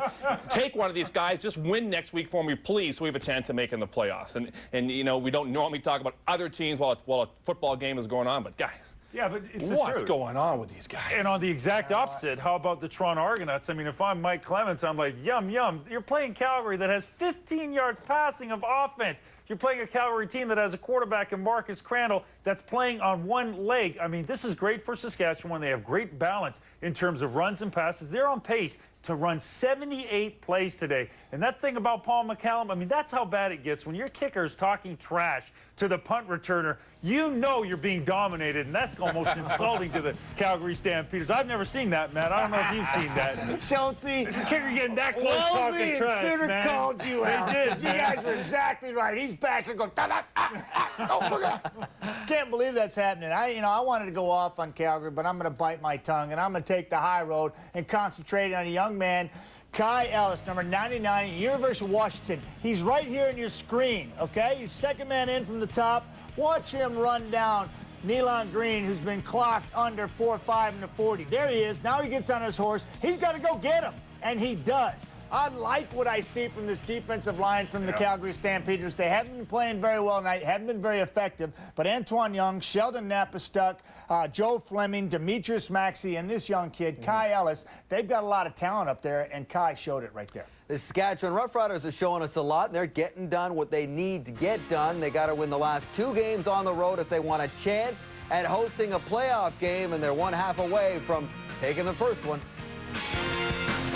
Point lead at the half over the Calgary Stampeders. He spoke moments ago with our Jermaine Franklin. Coach, your team came out with incredible intensity to start the game and continued it throughout the half. Can you talk about that? Well, we knew what was at stake coming into the game. We wanted to come out and get off to a good start in all 3 phases, and everything is working in our favor right now. You must be happy, obviously, but are you concerned about a possible letdown at all? Well, no, not at all. We understand the multitude of the game, and we talked about it all week, and we'll come out the second half with just as much intensity. Thanks a lot, Coach. Thank you as well.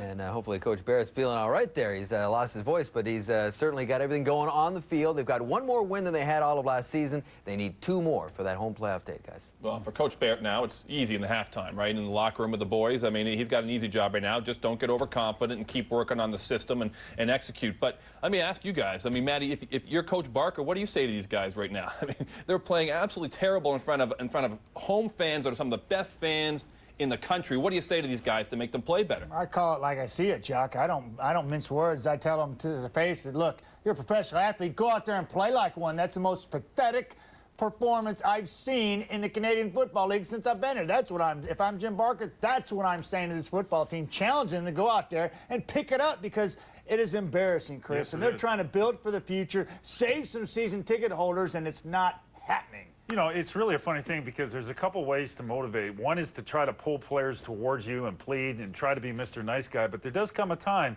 when you got to be a little bit confrontive and kind of put people on the spotlight that they're not getting their job done. Toronto did it on the Friday night. Remember when Clemens was talking about certain people have to get it together? Well, I don't disagree. I think he should go in the locker room and really confront these players, David. Well, yeah, and it worked for Pinball, too. Remember, yeah, he worked last year down the stretch, and he must have said something to them before their game on Friday night.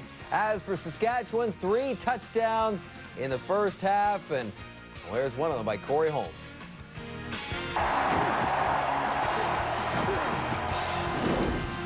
Well, here they are. They're not pretty, but here they are. They're the halftime numbers brought to you by Molson Canadian. I am Canadian, Jacques. Well, I don't understand this number, and I don't understand this number, and I sure don't understand this number. But I imagine what the Calgary Stampeders will tell you, that when Keith Smith takes all the snaps in practice and you got to play with Poss and Crandall, that means you're going to have pretty low numbers on the right-hand side of the screen. Well, it's all Saskatchewan so far, as you can see from the numbers. Here's Kent and Keith laying on some more damage for Saskatchewan. They'll try to close it out. Second half is next. Hang in there. And the Stampeders have had all kinds of problems with the Saskatchewan Roughriders. Let's go down to Jermaine Franklin. Coach, obviously a disappointing first half. What did you say to the guys at halftime? I told them better come out and play hard. It's not always going to be like this, and these teams better enjoy it now, because it's not going to be like this. To have the guy go down on the third play of the game, and it's our guys will battle. We'll come out here the second half, and we will play our asses off. Can you tell us a little bit about the quarterbacking situation? Is Crandall in for the rest of the game? Well, he's got a torn MCL. The guy's hadn't taken a snap since before Labor Day, but the other guy hasn't taken any snaps. So, you know, when you have the situation we have, you just do the best you can with it, and that's what our guys have got to do. No excuses. We got to find a way to get it done. Thanks a lot, Coach. To say it has been a frustrating season for Barker and the Stampeders is a huge understatement. Well, and you know what he did at halftime. He went in there and did exactly that. He said to the players, it will not be like this as this football team moves forward into next year. You better go out in this second half and perform, like Matt Dunnigan said, as professionals. You step on and you take some pride in what you are doing. You take some pride in the city and the province, and you go in and you show these fans that you are worthy of staying around for another season. And that's exactly what Jim Barker said at halftime. We'll see how the Stampeders respond. Meanwhile, the Saskatchewan Roughriders responded quite well after last week's narrow victory over the Stampeders with a couple of huge drives. Travis Moore got things started. 38-yard touchdown, 7 plays. Corey Holmes on the draw. 19-yard touchdown there. 19 yards for 19, and then Kenton Keith. 20-yard touchdown there.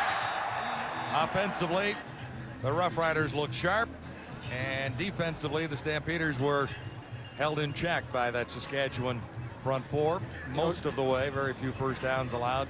You know, Jim Barker basically cannot control the quarterback that took all the reps, Keith Smith. He can't control that he's been knocked out. And he can't control that Corey Poss came in late and now he hasn't had any reps.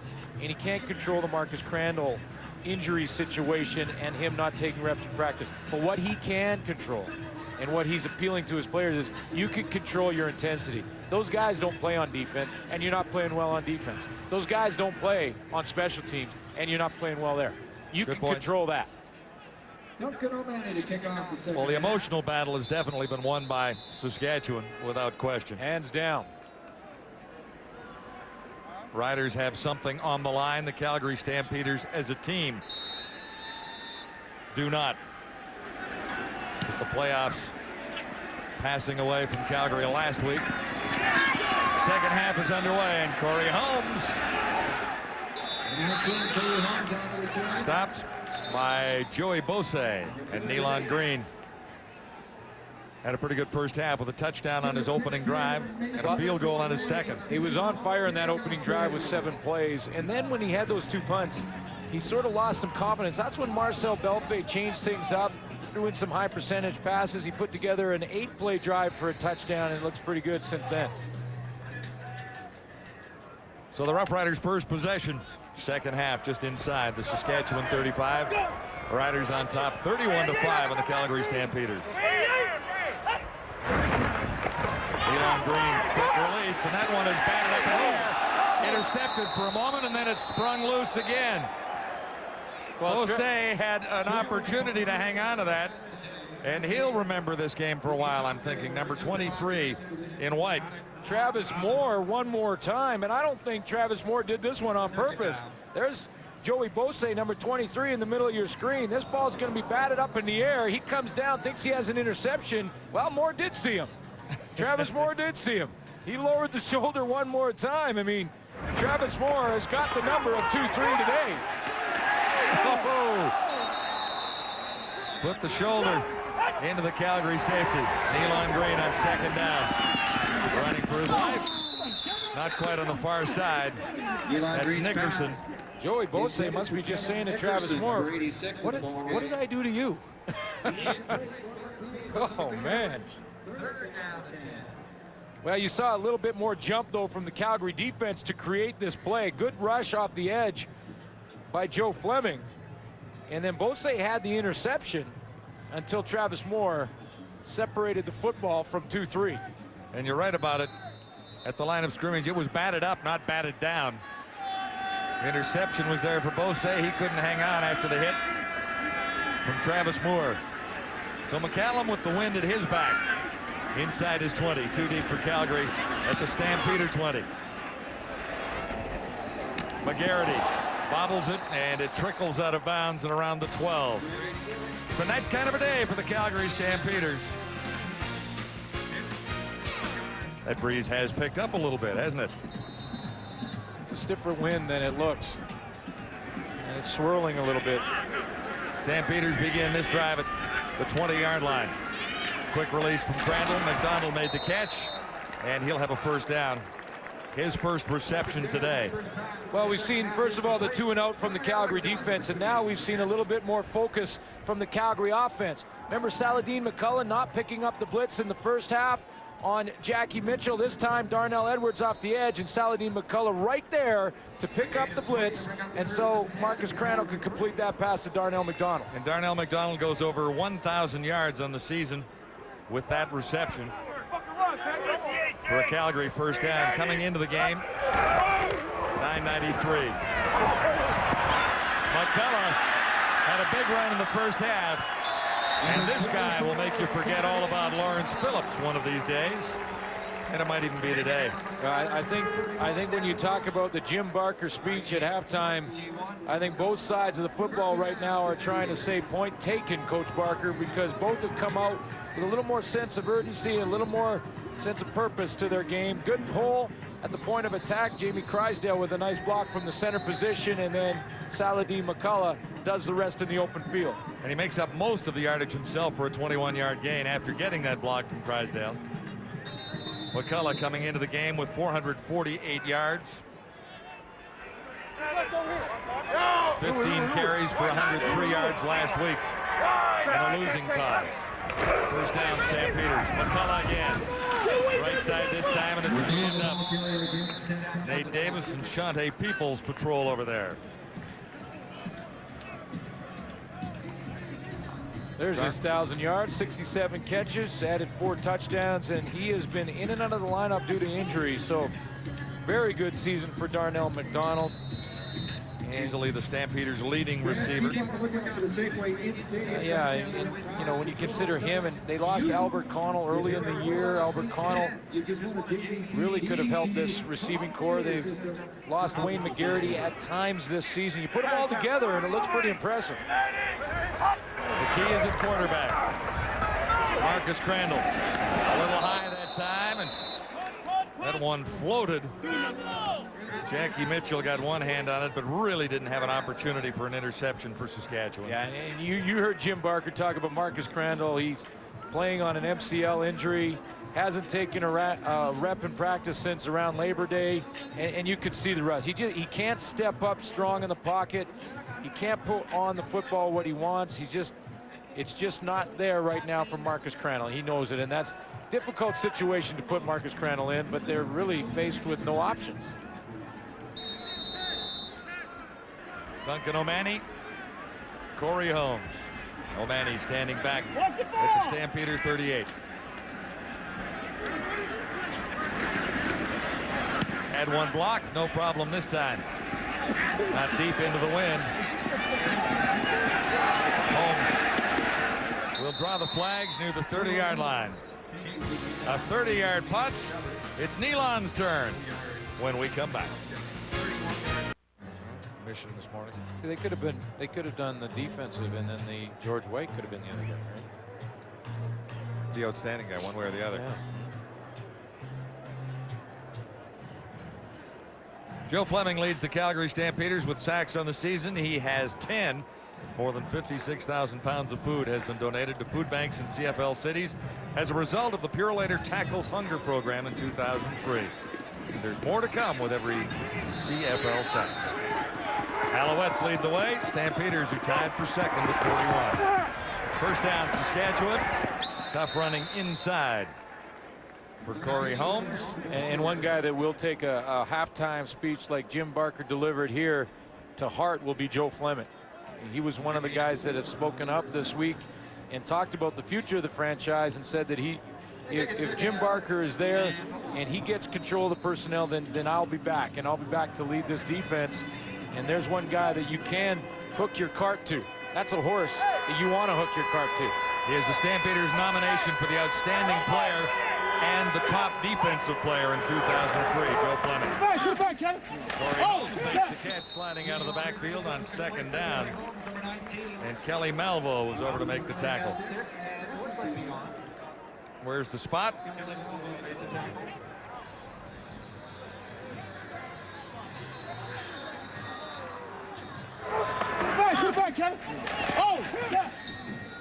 Little rub play to the outside, Corey Holmes.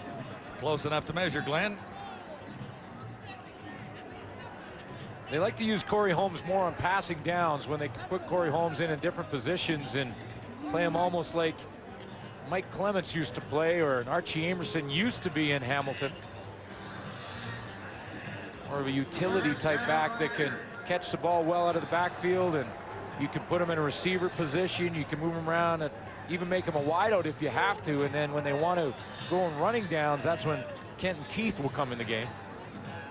Corey Holmes has a 19-yard touchdown this afternoon, his 5th of the season.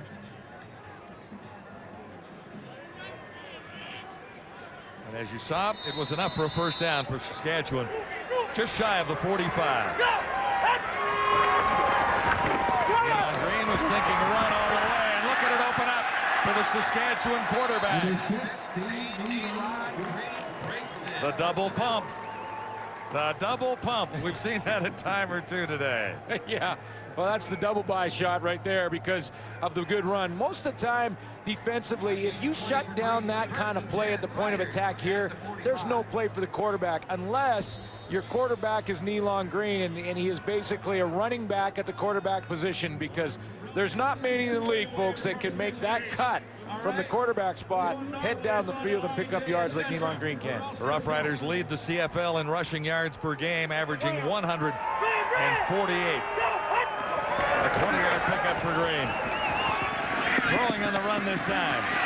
He has his target at the 30.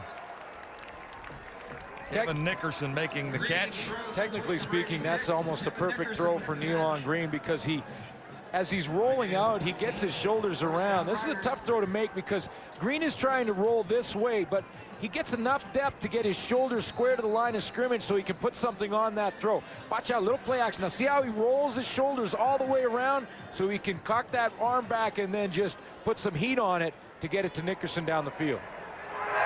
14-yard gain, another Rough Rider first down. Set up outside the Stampeder 30. Corey Holmes out of the backfield. Closed up quickly. Travis Moore, the ex-Stampeder, has had a nice afternoon. Couple of catches, couple of big hits. Yeah, that's pretty. But this is the game. This is what the game's all about right you there. See, that's Glenn's gladiator stuff. That's, yeah. And if it was a Friday night, he'd be a front runner because of those two hits. Yeah. Both on Joey Bose, and both times Joey Bose, to his credit, has jumped up and got back in the game.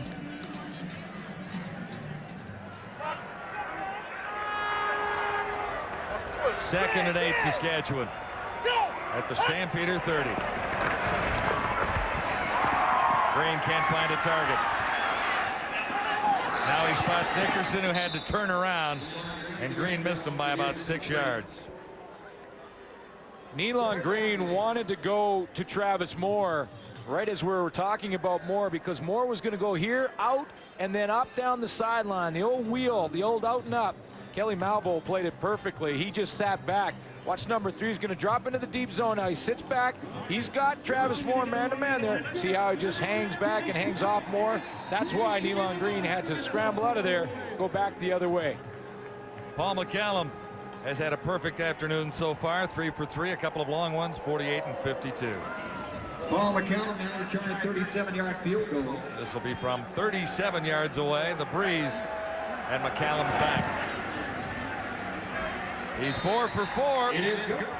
A 100% afternoon for McCallum so far. All smiles at the Rider bench.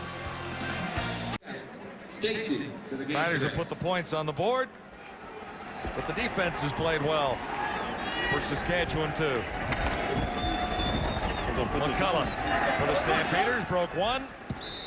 And a hard 6 yards there, getting across the 40-yard line. This is a great example of what kind of effort you get from Reggie Hunt on every play. He lined up back here, then he moved up onto the line of scrimmage. Now he's going to come on the blitz. His responsibility is contained on the quarterback, so he stays high on Marcus Crandall. Then he sees it's a running play, so he keeps hustling, and ends up getting back into the tackle. And you get that on every single play from Reggie Hunt, which is why George White is a Calgary Stampeder.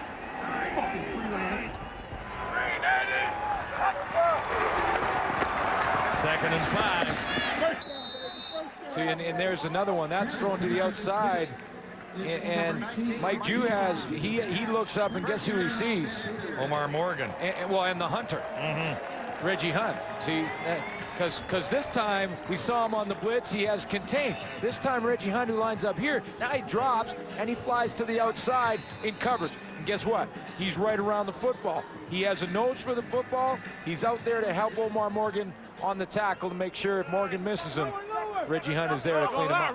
Mike Juhas into the game just on that last sequence and made a catch. Penalty flag goes down before the play is whistled in. And what you're seeing from Reggie Hunt. Legal substitution, legal formation, 13 men in the huddle. Calgary, still first down. A couple of times that's happened to the Stampeders today. What you're seeing from Hunt is you're seeing something that is tough to coach. It's you can't really teach a guy to have a sense or a nose for the football. It's just something that you kind of have, and you develop it over your football career starting as a young kid, but Reggie Hunt certainly has it. Total offense is total domination. Stampeders look at 1st and 20 as another marker comes down. McCullough found another hole. See, and once again, one more time for Reggie Hunt. Here's a situation in the last play where Hunt has responsibility to Wayne McGarity on the outside. So what he's got to do now is step here to McGarity. He's got to take his responsibility, do his job first, and then slide back and help out on that tackle. So we've just seen 3 consecutive plays from the Calgary Stampeders, and Reggie Hunt has been right there on all 3. How about the game he had 16 defensive tackles in against the Bombers early in the season? And you could have easily made him, if you're the Saskatchewan Roughriders voting, you could have easily made Reggie Hunt your defensive nominee for Outstanding Defensive Player, taking nothing away from Jackie Mitchell's season.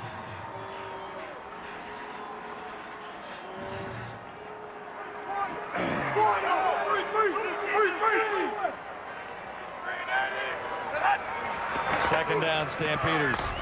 Crandall a pump fake, looking deep for McDonald, and he's not able to hang on. Had it, and it slipped away. The coverage was almost perfect from Omar Morgan. And as Marcus Crandall limps off the field, the throw was perfect. You can't throw it any better. You have him right here in a one-on-one down the sideline. Omar Morgan loses the height advantage. That goes to Darnell McDonald, and he just cannot bring that one in somehow. And that's a catch he's made all season long. In fact, he's made way tougher catches than that. But Omar Morgan gets the plus. Incomplete. Just a long incompletion in his mind. Corey Holmes, 1 of 2 deep for Saskatchewan. Duncan O'Mahony at his 35. Pretty good kick into the breeze, down at the 20. This is Holmes. Into a nice rhythm this afternoon. Corey Holmes stopped by George White. Don't forget your opportunity to vote for the Rogers AT&T Wireless Player of the Game on the internet. Go to CFL.ca or by text messaging. S15 would Go be CFL. S15 could be a good choice. Green is the color and everything. S83. Like that one too.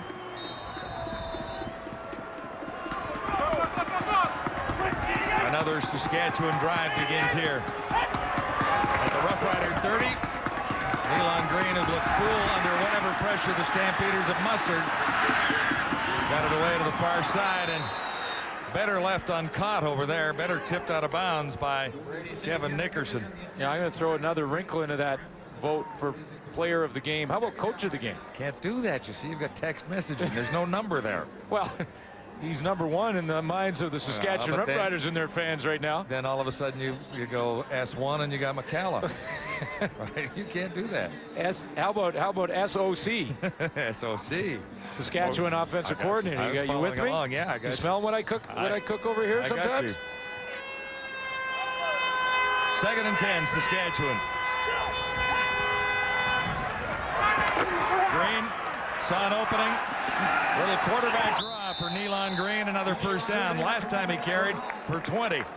Well, that's the reason that I bring up again Marcel Belfay, because it was plays like that he changed up when Nealon Green started to get in a bit of a rough patch after his first series. Then Belfay changed things up, went to the quick passing game.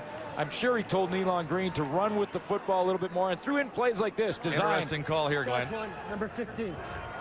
First down. They call him for taunting on the double bye. On the double. This is it, Nealon.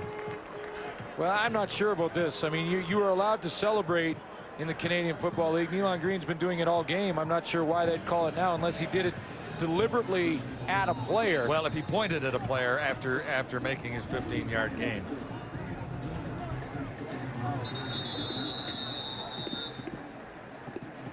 You got Will Snapper here? Green doesn't agree with the call. Right hash call. It will wipe out the gain. Well, what I don't understand is he's been doing it all game. Unless he directed it at a player. And I think that's what they had to say at that point. It must have been. 1st and 10, however, Saskatchewan retains possession. A little shovel pass for Corey Holmes. I guess the other part of it might be you can do it once, you can do it twice, you can do it 3 times, 4 times. Well, no, you can't get down that road, because then you need an official to tell you, look, you do it again and we're going to call you on it. This one played well by the defensive line, but he was not happy with the call, no question. But he is showing some emotion out there on the field.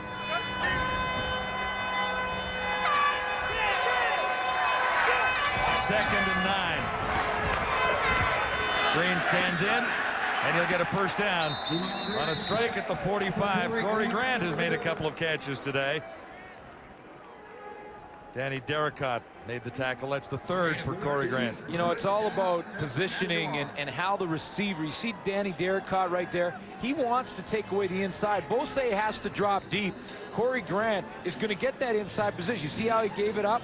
He was trying to stay inside and take away the easy throw from Nealon Green, but Corey Grant kept working his route, worked it hard, and got that inside position back. Key catches for Grant. We should mention that for 13 yards. Huge hole for Corey Holmes. Another first down, Saskatchewan. And I know you bought dinner for the O-line last night. You've got these guys pumped up, right? O'Day and Green and Heaven and Charles Thomas along with Gene McCoskey. Well, we had it. Yeah, it was a nice conversation last night, and the guys up front have done a nice job. Green basically had no pressure, has had no pressure throughout this game, and they've opened up some nice holes for Kenton Keith or Corey Holmes. And they'll always switch sides. Andrew Green and Gene McCoskey will play together, and they'll flop sides, play the wide side of the field. The short side goes to the newer guys, Donald Heaven and Charles Thomas. Green avoided the first, and he got it away for Travis Moore. Moore breaks one tackle and drags a Stampeder with him. An offensive line, John, that second in the league in sacks allowed, with just 24 on the season. Nealon Green showing some composure, but again, protection pretty good. Now it starts to break down as the receivers are covered. Green has to scramble out of there, and then Travis Moore finds a way to get open. Danny Barrett makes no bones about it. The strength of his football team is this group up front. Andrew Green is the elder statesman of the group.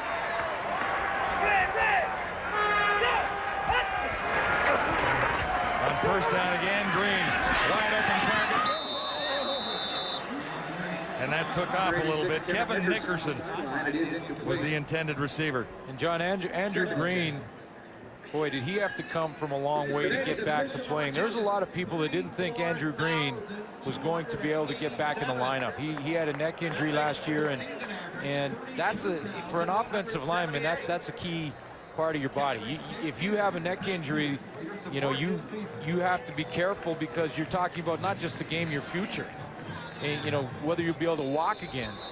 He rehabbed hard in the off season and has come a long way back. Anyone in that group under 300? Jeremy O'Day is sort of the 295. Yeah, I'm thinking he can be close any given Sunday, can't he? Yeah. With a shuttle screen, and it's Holmes again. He won't get the first down. Well, and it's quite a mixture up front, because Jeremy O'Day, who had a couple of nice blocks on that little play right there to Corey Holmes, picked up some yards. He's sort of the leader. He kind of brings them all together. Andrew Green is certainly the leader because of his age. He's the elder statesman in the group. Jeremy O'Day brings them all together. They will admit to you that they are so different across the board, but yet so close as a unit, and that's why they're having success this year, because they are tight as a unit. How about Gene McCoskey over at right tackle, playing his 102nd straight game in the CFL? Something to be said about that. Paul McCallum, a perfect afternoon. There was early movement from the Stampeders side.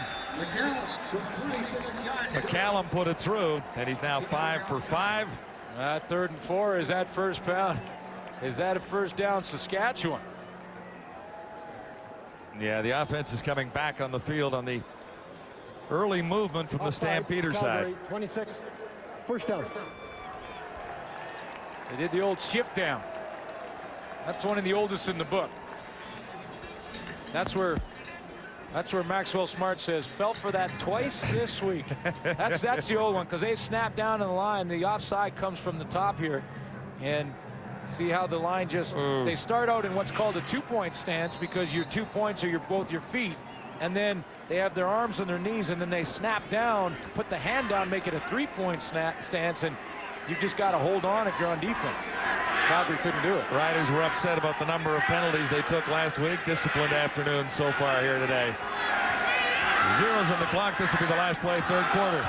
Nealon Green didn't see it coming. Throws to the end zone anyway. Dominguez battling back there on the line with Sam Young. But there was no chance for a touchdown on that play.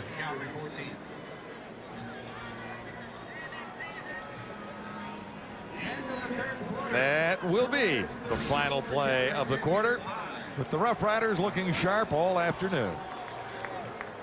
Yeah, that is the story, John. And we talked a lot at halftime about the Calgary Stampeders and their performance or lack thereof. So let's talk a little bit right now about Saskatchewan, Matt, a team that's getting a very important win on the road. That's right, and they're going to end up 3-5 on the road, which is not where they wanted to be at the beginning of the year, but an important road victory nonetheless today. They simply turned it up, the intensity level, and they went out there and have executed. It's been interceptions, blocked punts, long field goals, precise passing, Nealon Green running the football, Kenton Keith everywhere on screens running the football, Travis Moore. The intensity, the execution has simply been much, much better, guys, as far as I'm concerned, from the Saskatchewan Roughriders, and they needed a performance like this. Oh, yeah. Now the question is on Danny Barrett, when do you get Kevin Glenn in the game? When do we see Henry Burris and get Nealon out so we'll make sure that he's healthy for next week? Personally, as soon as possible, because if you don't, something could happen to your quarterback like it did back on September the 26th to Marcus Crandall. I want to talk about this guy for a minute because the injury that he received in this game was an MCL, a medial collateral ligament. You see it happen right there. You see how his leg vibrates? Now, the absolute minimum rest period for an MCL injury is 1 month. Well, today's the 19th of October. He hasn't even been off that leg for a month. And in a era where athletes do not jeopardize any form of their future to injury, I am surprised he's in there, and I give him a lot of credit for having the courage to go in there and play football. And so, Schultz, if you're the coach for the Calgary Stampeders and you got an injured quarterback, you got to make some allowances. You got some things you got to do to help him out.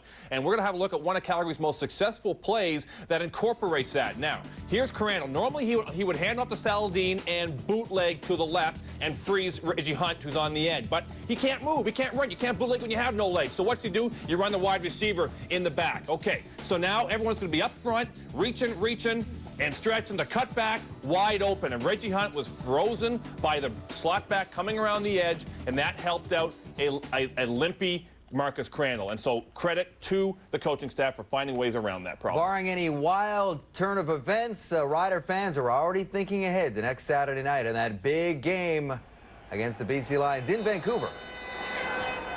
They will still think ahead cautiously, those Saskatchewan Roughrider fans, because they've been hurt once or twice before. However, this looks pretty safe for Saskatchewan here. Looking at 2nd and 10.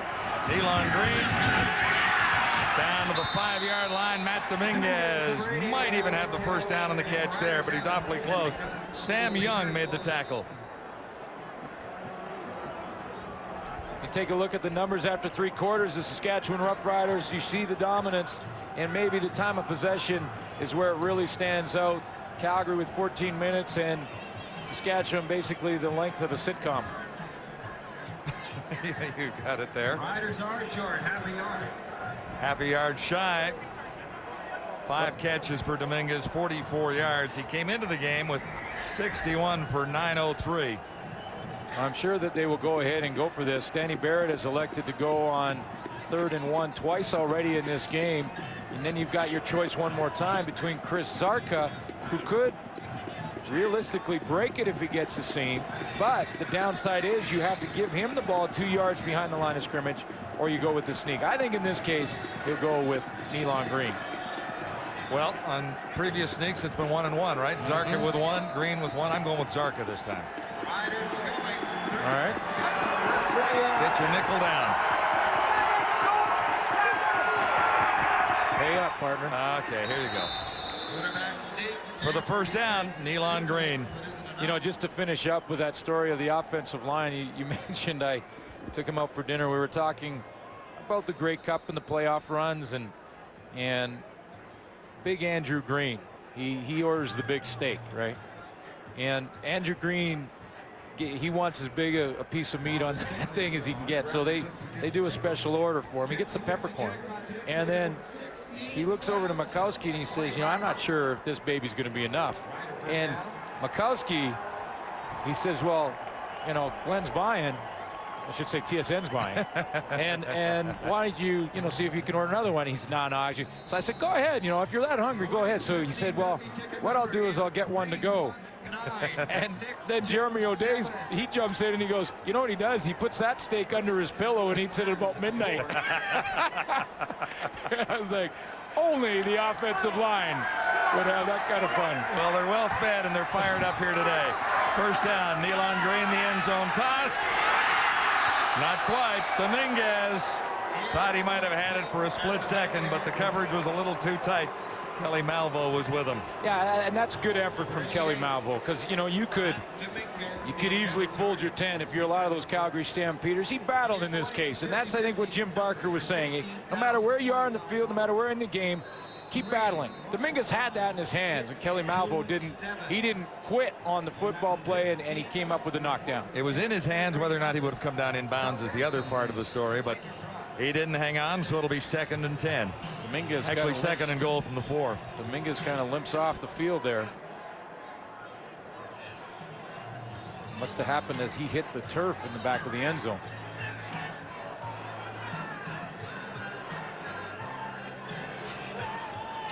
Maybe we can pick it up here. See what happens. It looked like Kelly Malvo fell on him as he went down. He laid out, landed on the left leg, the left knee. Didn't really reach for anything until he got up, and then he just started limping towards the sideline. Ivan Gutfriend will take a look at him. The rider trainer has been for many, many years. Patched you up a couple of times. Most valuable player on the team many, many years is always the trainer. Nealon Green having a nice afternoon. 21 completions. And a 34-5 lead on the Calgary Stampeders. 14th play of this drive. It's 2nd and goal to go. Saskatchewan at the 4. Does he get there? Lost the ball. He's down at the 1-yard line is the indication. Corey Holmes. Corey Holmes, when he hit the line there, he reached with his right hand with the football in to try and break the plane. The officials are ruling that his knees were down before he made that reach, and then when he did, the ball was knocked out of there. But the knees were down is what we're saying. That's what the officials are ruling, that he hit that hole. He is hit right there by George White. The knee is down now. That's a good call by the official. That happens quickly. The knee was down just prior to him reaching with the football. Knee's down right now. And see, that football right there has not crossed the plane. Then he reaches forward. 3rd and goal. Riders are at the 1. And a flag is down. They won't get there this time. It was whistled down before the play, and White doesn't like it. Obviously, because the Stampeders got the stop, but we'll get the reading. Time count violation. Saskatchewan, number 15. Still 3rd down. But it's 3rd down at the 6-yard line. That's a costly one. And that's simply just getting the play out, and there was nothing fancy about the play that they called. That was just straight ahead to Chris Zarka. Well, what are they thinking about here? 3rd and goal to go at the 6. A confident bunch, these Rough Riders, after the way they have played this afternoon.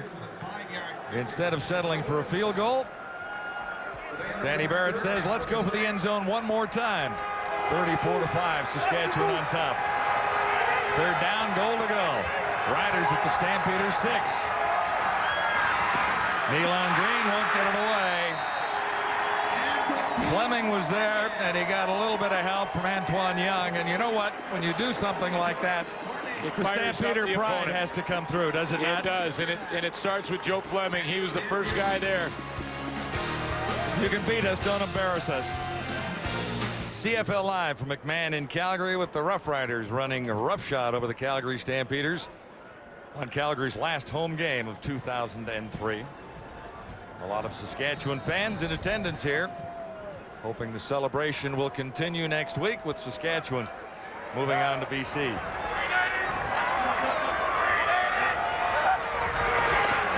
Marcus Crandall, shotgun, has time, has a target. It's Hunden, and Hunden was bumped. It has to be a call, and there's the flag. Yeah, and James Hunden, he drew the flag by stopping the way he did. He drew the flag. I think he noticed that ball was going to be a little bit overthrown.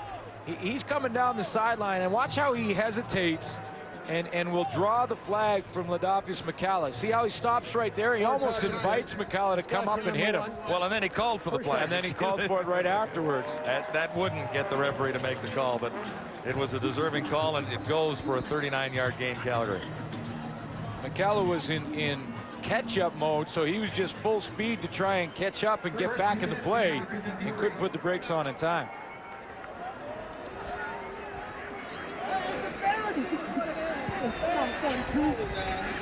Stampeders down to their third quarterback today, Marcus Crandall, in the game and hobbling out there on a bad knee. Another flag is thrown.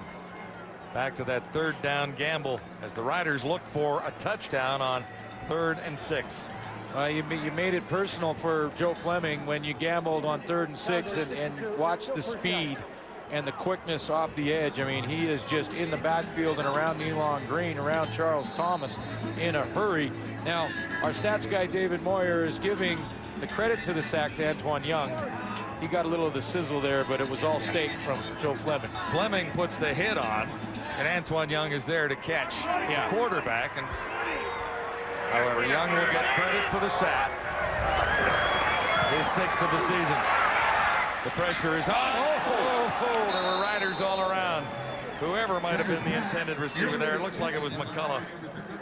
Well, Terrence Melton was the closest to the ball, and if not for Jeff Pilon becoming defensive back all of a sudden out there, 37 Milton to the left of your screen. He's the guy who sniffs this one out. He sees the screen coming. That ball bounces right off his chest. He's 64. He becomes DB. That's the biggest DB you'll ever see. It'll be 2nd and 15.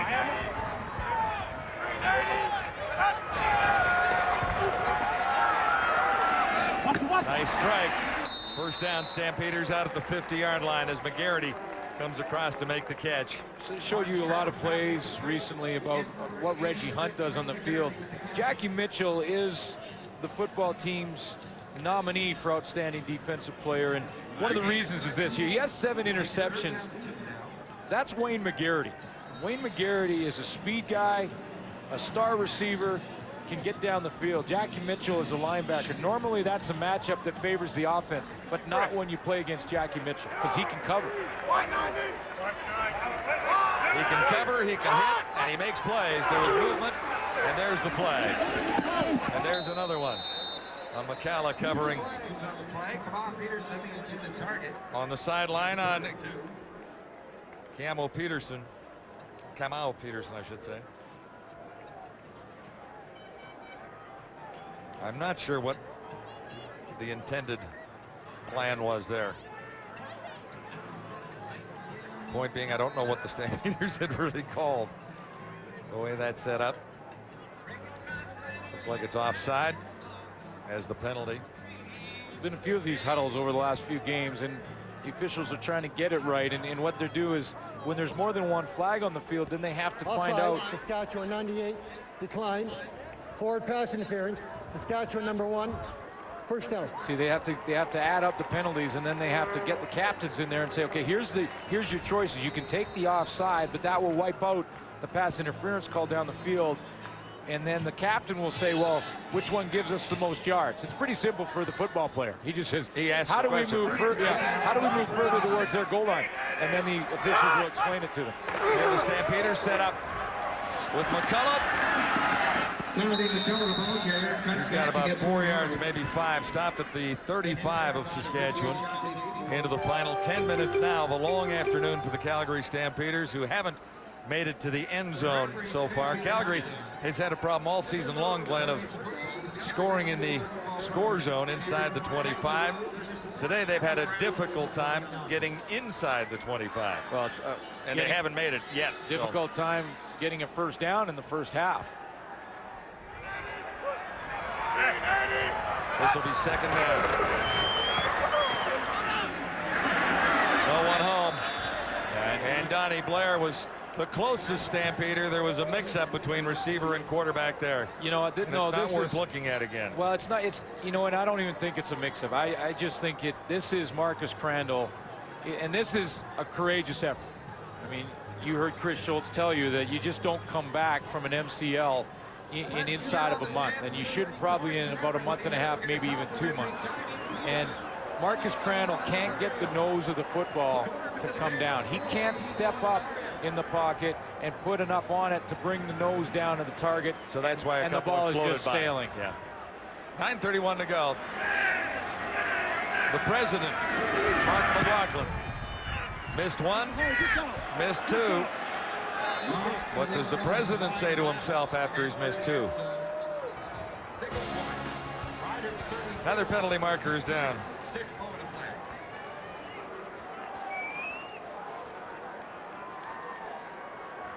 Wind has picked up a little bit since we began here this afternoon.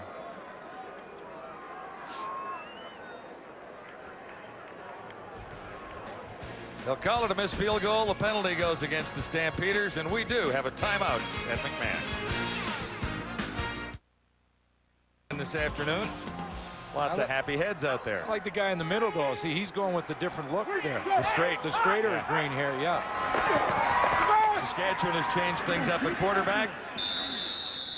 As Kevin Glenn comes in, he usually makes good decisions. And the decision has been made on the sidelines by Danny Barrett, which seems like a good one to get Nealon Green out of harm's way with 8:56 to go, and this game all but wrapped up.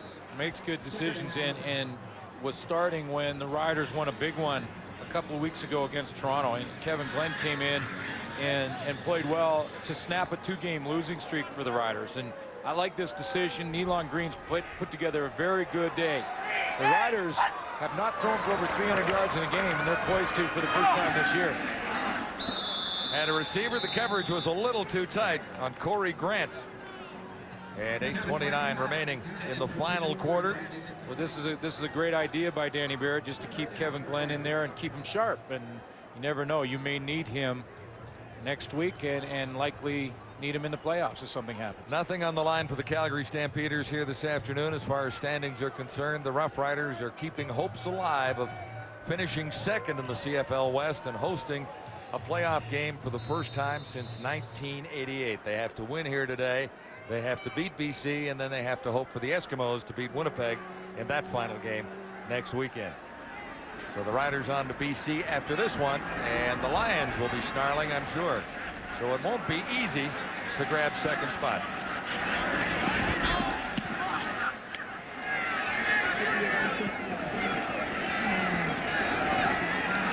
Flags are down, and the Riders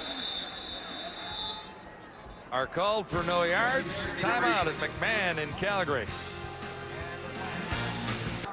Hall of Famer Ron Este surrounded by two great linebackers for Saskatchewan, Jackie Mitchell and Reggie Hunt.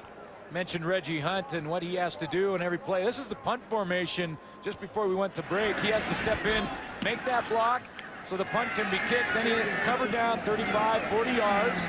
He's the first one to accelerate. Guess what? Reggie Hunt, the first one to make the tackle. Then because we went to commercial, we gave him a couple extra seconds to catch his breath. He went to the bench, got the defense. Then he comes back on and lines up on the defense. Sometimes that's within 20 seconds, which is not easy. Stampeders looking at first down. Hands off for Scott Dybert, number 4. Scott Dybert, the ball carrier that time, has 1 touchdown on the season and 1 touchdown pass, which he threw to Kevin Federick in the Stampeders' first win of the year. Kevin Federick is out with a concussion, gone for the season, and it was announced yesterday that he will not be back with the team his father owns next season. So the Stampeders are in a desperate search for a #1 quarterback. Marcus Crandall has McGarity for a first down, and Crandall will be on that list of candidates next year.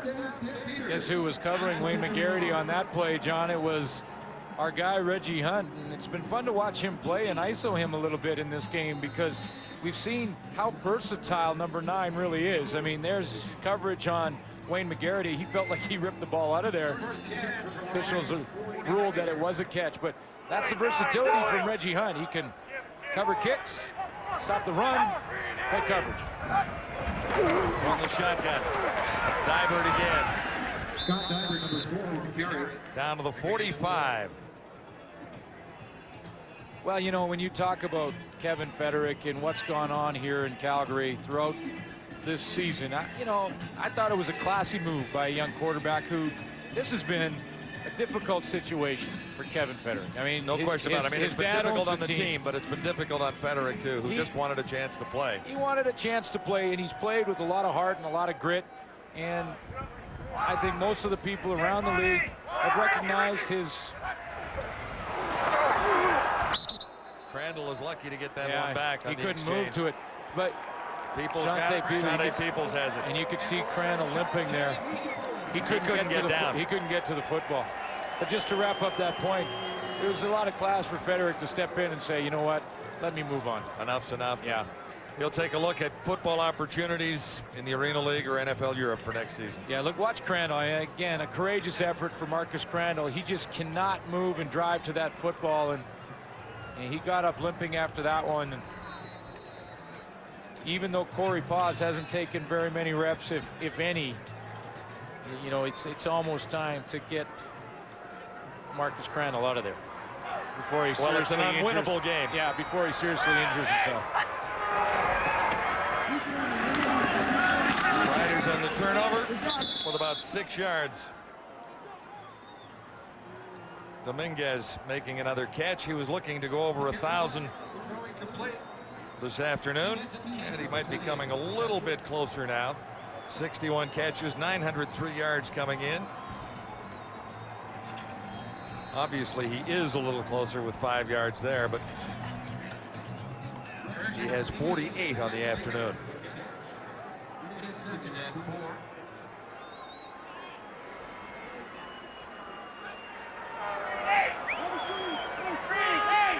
Second and 5, Roughriders.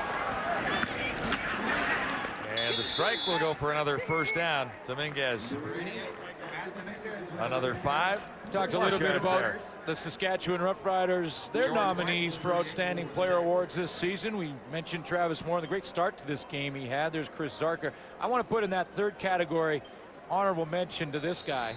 Number 9. Yeah, I'll just put that right there. Jackie Mitchell's had a great season, no question. But no question on the Rookie of the Year or the special teams guy either. And I love the lineman choice. Andrew Green has been the leader in there.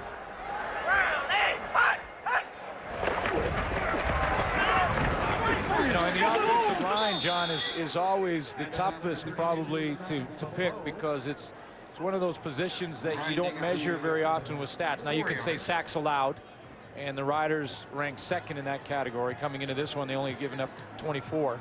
You can look at total offense, and you can look at the running game. Well, this is a team that leads the league rushing the football, number 1, averaging close to 150. So that's saying something about the offensive line. And then what you do if you're a voter, you go talk to the defensive line.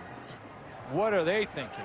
And they'll tell you goods most of the time. They'll tell you Andrew Green is a load. Simon Buffo in there for a 3-yard carry. This is 2nd and 7. And another quarterback draw, this time engineered by Kevin Glenn. And the Riders run to win. That's been the story of this team. When you've got a running quarterback like Nealon Green and you've got Chris Zarka, most importantly, you've got Kenton Keith. You look at their season. I mean, look at some of those totals: 218, 227. And that's Edmonton Eskimos, 215. And then you go against the Toronto. That's a good defense in Toronto as well. Some good personnel there. 260 yards rushing. You know, Edmonton Eskimos playing very well defensively all season long. So get 215 against them. That's saying something. Anytime you're over 200 yards, well, you're really dominating the line of scrimmage, and that's why your running game is having success. 150 already today. And your number on Kenton Keith is well pointed out here. The Riders have won 7 times. They'll fake it here. McCallum kicks it right to the Rider bench. Picked up by the Stampeders. Who's got it down there? It looks like rugby. Giant scrum. Little rugger going on. They're just going to have some fun with this play, because let's just make it up as you go along. Might as well. What I was trying to say about Kenton Keith, they've now won 7 times in 9 games that he has started at running back, and that's run to win for the Saskatchewan Roughriders. It's getting a little wacky in the dying seconds and dying moments here. It's Wendy's CFL Live from Calgary. Well, the Roughriders are home and cooled out in this one, so why not have a little fun? Well, however, that last play was wacky. 2:47 to go. Saskatchewan up 34-6 on the Stampeders to keep hopes of a home playoff game alive. Stampeders ended up with possession. There's Corey Paz. And Corey Paz, the quarterback, at the 50-yard line, handing off to Dibert, stopped in his tracks. Do you want to see that play one more time? Let's have a little fun. Well, it's kind of the Keystone Cops here, and they try to run the fake. I think Simon Buffo was going to start this out. Reggie Hunt was going to come in, maybe take the shovel, and then it just went south from there. First of all, Simon Buffo doesn't get it. See, what was going to happen here, I think, is Hunt comes under on the shovel. Then he realizes it's not working. Simon Buffo tosses it to McCallum. He said, I don't want it. I'll just try and get it out of here. And then he said, I got it. Can't hang on. I don't have it. Who's got it? Well, the Stampeders eventually recovered. And this is 2nd and 10 for Calgary with the rookie quarterback at the controls. Corey Paz.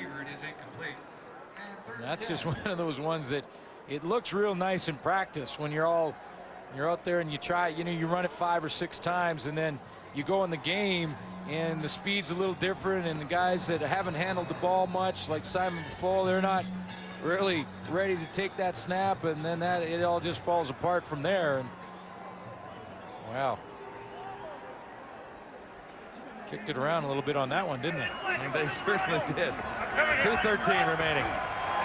Final afternoon of football, and McMahon for the Stampeders this year. Batted down and almost intercepted. There were chances for 3 riders there. Omar Morgan thought he might have been able to grab an interception. Long afternoon for those guys in red and white. Riders running out the clock on the Stampeders here. Far side, and that's Henry Burris, quarterback now. Matt Dominguez on the receiving end of that. Do they call it a catch? Get Henry Burris some reps in there, and that's one thing that Danny Barrett has managed quite well. The return of Henry Burris to the Saskatchewan Roughriders. Really the fan favorite. 2 years ago, 3 years ago. When Burris played there, and then when he came back, of course, everybody wanting to see Henry Burris in the game, and Danny Barrett did a nice job of really managing that whole situation, keeping confidence in his starter, Nealon Green. Well, in the story with Burris, he wasn't 100% healthy when he got back.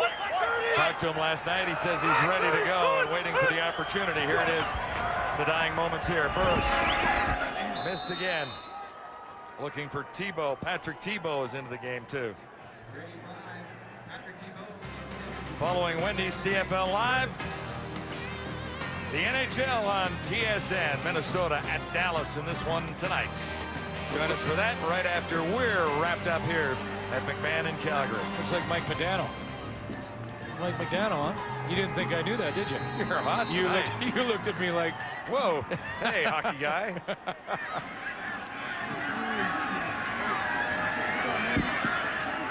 He's a great goalie, isn't he? I'm kidding, of course. No. You wanted to vote for 9. Oh, touched by a Stampeder there.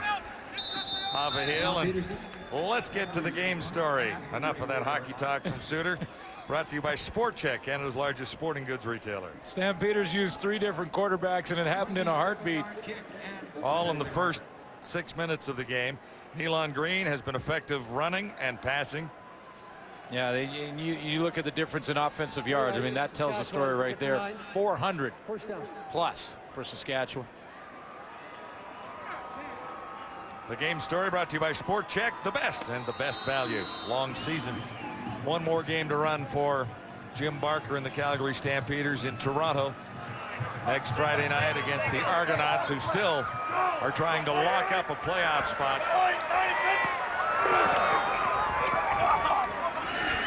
Scott Dibert, big hit by Dibert as he put his shoulder down and went into Jason Mallett. You know, it's been a tough season for Calgary, but there has been some outstanding individual efforts, and one leading the way for outstanding player and top defensive players, Joe Fleming. Top Canadian Bobby Singh, outstanding lineman Bobby Singh. So you see where the Stampeder voters are coming from. It was difficult to find guys Joey Bose, though, however, Yeah. and Wayne McGarity on special teams, those are easy picks, and I mean, they'll get votes. Well, Joey Bose has had some kind of afternoon.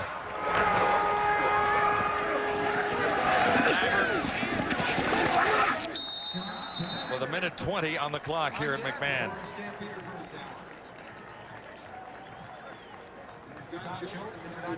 Now, Scott Dybert is another guy this year that has played fairly well, and I think as Scott Dybert goes on in the next couple of years, you may see him see the football a little bit more. He's shown that he can run with it. He's shown he has some speed when he gets out and gets open in the open field, and we've seen just in those last 2 plays that he certainly is physical enough when he gets down the field, can run over people. 1:07 remaining.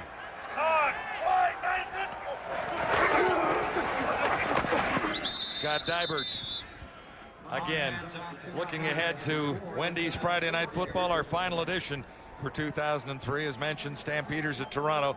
Even a tie by the Argos will eliminate the Ottawa Renegades. If Calgary wins that, it'll be a little more fun in Montreal to watch Ottawa try and lock up a playoff spot in their final game against the Alouettes, who've now lost 3 in a row. Have a little deja vu there for the Toronto Argonauts. Remember last year? Toronto had to beat Calgary to get into the playoffs, did, and then took a run. At Montreal, after beating Saskatchewan on the crossover. Dybert again, 36 seconds left.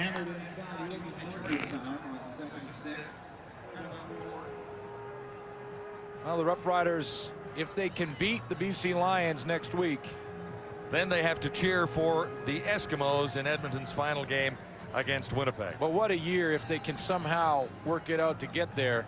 What a year to have a home playoff game. The last one was 1988.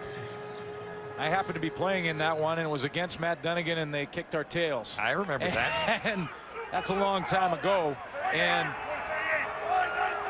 you think about the temporary stands right now in Saskatchewan. They'll put 50,000 in if, in fact, they can get a home playoff game at Taylor Field. If somehow it works out for Danny Barrett and they can get that home game, it'll be packed. Prior to '88, you weren't even in the league the last time Saskatchewan hosted a home playoff game.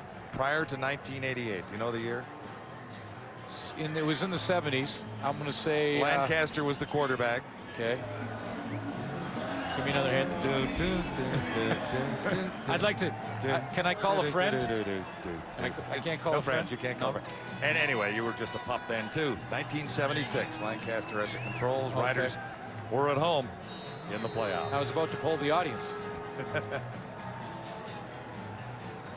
This is the type of game Danny Barrett needed. This is a type of win for the Saskatchewan Roughriders that can give them a ton of confidence. Now, they don't want to be overconfident because it was the Calgary Stampeder team that has just gone through so much this year. But and the quarterback situation for Calgary too. But right, but this is a kind of win that this football team needed because they won ugly last week to get in the playoffs.